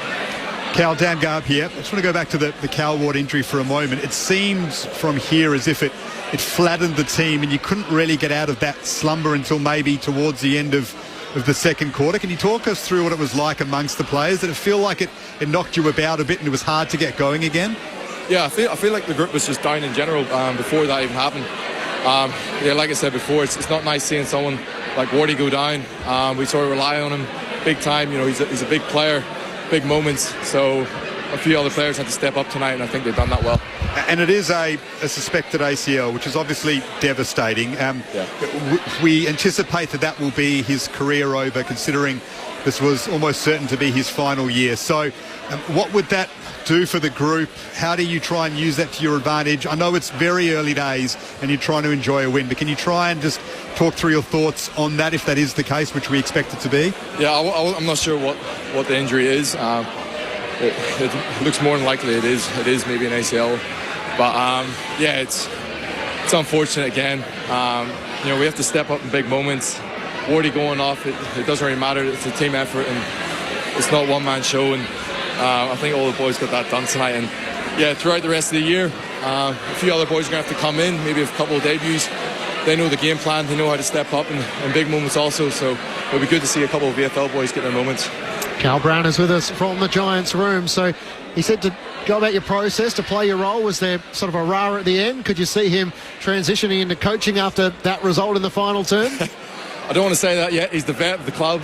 We know he's going to come back strong. Hopefully, who knows, he was meant to retire last year, but he came back again. He wants to win a Prem, and this team can most definitely do that. So hopefully, he's up and about at the end of the year, and if it comes towards the next year and he signs an all-year contract, that'll be lovely for the club. What started to change in the final term? You get the last 6 goals of the match, and we made the reference that it felt like once you had the momentum and you're able to get a few more inside 50s and you're able to finish in front of goal. Kieran Briggs as well had a relatively quiet night. Yeah, how did you feel like you're able to harness that momentum? Yeah, it's good. We got smashed obviously in the contest in centre bounce a couple of times, and the mid switched it round and started winning some themselves, and as soon as we get it inside 50, we look dangerous. We look like we're going to score every single time, so it's one of them. We've just got players who look dangerous every time the ball goes inside 50, and if we can score off every single one that goes in, yeah, it's a win for us. Do you feel like Aaron Cadman is having a few more of those moments where he's just threatening as one of the more damaging forwards inside the AFL? Yeah, he's an absolute star. He doesn't need to shine every single game. He has his moments as well, and yeah, you can see glimpses of it. He's a big forward. He's a bigger target man, and hopefully in the next couple of years he becomes the number 1 target man for us. Cal, one final one. Lockie Ash, 36 disposals for you tonight. He was outstanding. A lot of talk that he may earn his first All-Australian Blazer this season. What did you make of his game and his season so far? Yeah, his last couple of weeks has been incredible. Obviously with Lockie Whitfield going into the midfield, we sort of rely on him for the back end ball movement, and yeah, it's a credit to him. His running carry is number 1. We always know what we're going to get from him, and yeah, it's a credit to him. He's an unbelievable player.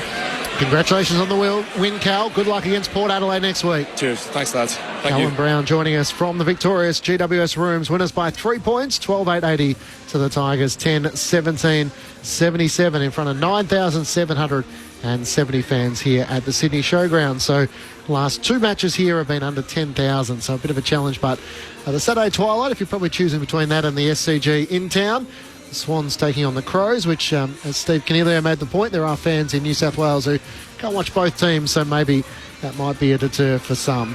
He was big in the final term, Callum Brown, and really in a match in which Jesse Hogan didn't shine, they needed to find some of their other players to step up and seize the moment, and they were able to do so. Yeah, and that's what he played the team line with that one, didn't he, really? But by not individualising himself or any other players, but they stepped up tonight. Hogan, he looked like he was carrying an injury. He came off a couple of times and was stretching. He didn't sit down. He stood up the whole time. So maybe he's a bit sore. But Jolie picked up on it tonight. Like, to get some other contributors around Hogan to get him over the line was impressive. And we're just starting to see how good Cadman can be. Hey, he's taken 2 years ago they got him. His 3rd year. Pick one back in 2022. Yeah, they take 4 or 5 years, these big, tall forwards. But, yeah, when he gets a good run and jump at it, he's almost like Darcy, really, from the Bulldogs. You can't stop him. But, they've got some firepower when they want to go. But, even he said, Jolie, they were flat in general. And you sensed it. You can't underestimate the year that they've had so far. We talked about this only their 4th home game and the amount of travel they've done this year. They play another 3 games before the bye, so there's teams having a bye now. They've got another month of footy before they get a week off. So they've had a big period of footy till now, 12 games, 4 home games, a lot of travel. So I'm sure that's in the back of their mind. The fact that Adam Kingsley talked about being complacent this week probably shows that there was complacency there to identify it before the games even happened. So it felt like it was going to be a letdown. They've got an opponent that they should win. They're back at home finally after travelling, and it does feel like this Giants team, when they're challenged, they play their best footy. When they go into a game a little complacent, when they should win, they struggle a little bit. So he's out of contract at season's end, Callum Brown. He admitted this week that the Giants haven't made him an offer. I'm not sure if he's agreed to something with another club, but the Giants might be rethinking things at the moment, and I reckon there's a lot of clubs that will be keen on his services. That's an interesting one. The Cal Ward story, we see veterans go down and it's devastating for footy fans and for teams. This one hits a little bit different at GWS because he was a player who came across to set up the club. You guys have both played with him, Dean Brogan, Joel Patfull. He is a father figure to so many players in this Giants setup. We saw Lockie Whitfield almost in tears when he came off, giving him a hug and a kiss in that first quarter as he was receiving treatment for his knee. It is just something that might inspire the Giants, but it's different to your usual veteran injury, isn't it? Well, they've got something to play for other than the obvious. They've got something else now, and they can turn this into a real positive for the football club. As tragic as what it is for Wardy, and he will front up and he will not feel sorry for himself, because that's just not the person he is. Yeah, he's going to have some dark moments with his family and some mates behind closed doors, but he will not mope around that foot. Won't he, Joel? We know him quite well and his leadership. I was lucky enough to be with him in day one. I actually lived with him for the first 6 months of our time up here in the Giants, and he is just an absolute superhuman, and he will jump, put the polo shirt on and help out the coaching and whatever he can and try and get this team. But as a group, they can unite now and go, let's do this for Wardy. And it's just another motivational through the long year as it is. And, the AFL's looked after them. They've got a 5-day turnaround against Port Adelaide in Canberra next week. So it doesn't get any easier for them. No, it doesn't. And talking about Wardy, the one that stands out for me is Bob Murphy with the Bulldogs, where they use him as the inspirational leader that went down with the knee. So it's a great example of using it as a positive. And he'd be devastated personally no one wants to finish their AFL career coming off of an injury. But, he'll look back, surely not tonight, but he's played 320 amazing games, and he'll be celebrated as one of the great Giants. But obviously very sad for him. But on the other hand, it is something that the Giants can use to bring them together and use it a positive moving forward. Let's hear from the man himself. Cal Ward spoke with Fox Sports through Cam Mooney at three-quarter time. Thanks very much for joining us, mate. I know you're pretty emotional right now, but gave the last speech there. What was that about? Yeah, kickers put it on me late. Just about playing our role, being reliable. A few different things we're not doing that well at the moment. How are you feeling, mate? What's the diagnosis at the moment? I'm not sure officially yet, but it feels like a bad one, like an ACL. Initially probably in shock, but now I'm feeling all right. There's a lot worse going on than me. It's hurting my knee. So was it in the marking contest, or when the ball hit the ground you went for the tackle? Yeah, in the tackle. Yeah, just to change direction like a typical ACL. Well, on behalf of the footy world, maybe we'll hope it's not that, but all the best, buddy. Thanks very much. Cal Ward speaking with Cam Mooney on Fox Sports at three-quarter time. So voice sounded a bit hoarse from the cheering on the sideline, and maybe someone needs to give him a bit of bump and say, you know what, if you're going to do any of these sort of three-quarter time, any given Sunday addresses, maybe put a bit of mayo, a bit of theatre on it, leave them with one last sort of rah-rah, and then, certainly if they can respond like that, he might be quite a handy tool for Adam Kingsley. I reckon he could have read a chapter out of a novel, Callan Ward. It would have made a difference. Just him fronting up at three-quarter time, I reckon, gave the players the lift that they needed to charge in the final term, which they did. Well, they pulled out a few cards, didn't they? Like Adam Kingsley had the PC, or the laptop open with some not so good highlights at quarter time. Had them all around there looking at it. I haven't seen that too often from a senior coach. Normally the assistants have an iPad or something. The senior coach ripped open that laptop and he would have had some not so good edits.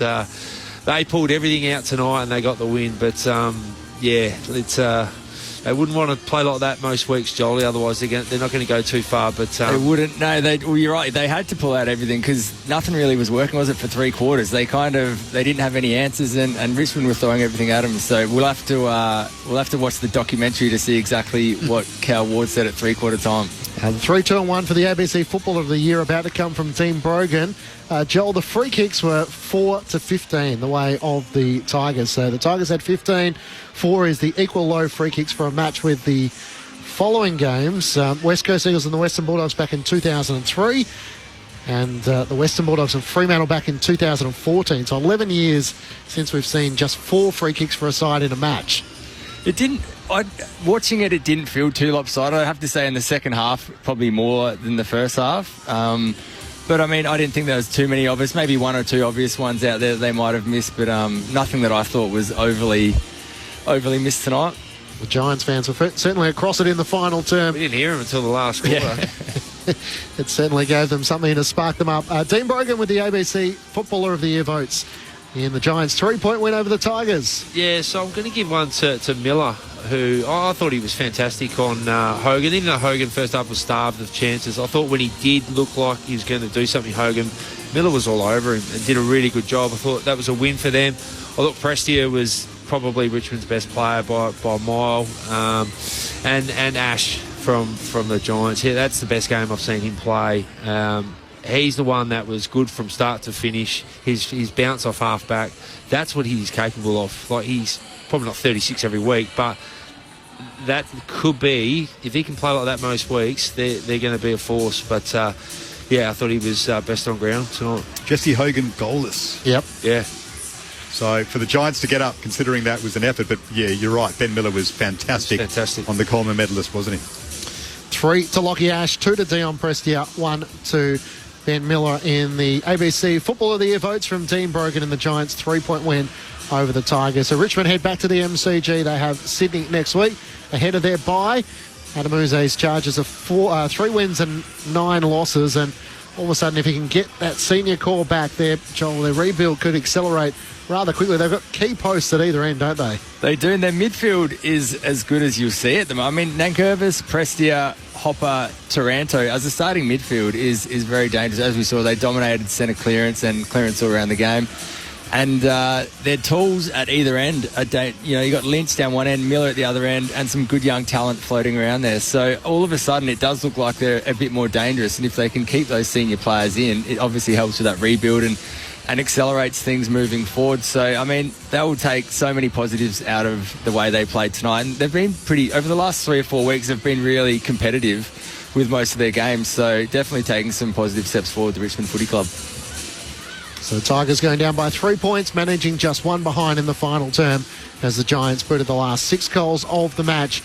Round 16, 2023, the last time Jesse Hogan failed to score a goal in a match. So the Coleman medalist last year, he has been so consistent for the Giants over the journey.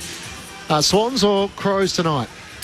Going to be a tough one. I think the Crows just too good. The Swans, they're up for a big game. It's the 20-year anniversary of their 05 premiership, so there'll be a bit of emotion at the SCG, but the Crows are firing and the Swans are just lagging a little bit at the moment, I think. Just got too many out of their best 22, and Adelaide are pretty much at full strength, and yeah, I think Adelaide will get them, but Swans just got so many out, like 8 or 9 out of their 22. All right, that's our next stop. The Fremantle Dockers winners by 11 points over the Gold Coast Suns earlier today, and the Giants 3-point winners over the Tigers here at the Sydney Showground. We join our commentary team headed up by Brett Sprigg alongside Aaron Bryans, Ryan O'Keefe and Cal Sinclair with Declan Byrne on the boundary.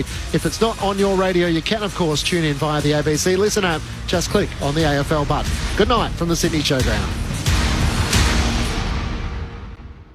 Ben Cameron and Corbin Middlemash from ABC Sport here. Alongside Paul Roos, Brett Delidio and Poppy Penny, we bring you all the latest AFL news from both on and off the field on the ABC AFL Daily podcast. You can hear it all on the ABC Listen app. Time to steady and pull the trigger! Get ABC AFL Daily Podcast. It's your daily footy conversation. Find it on the ABC Listen app.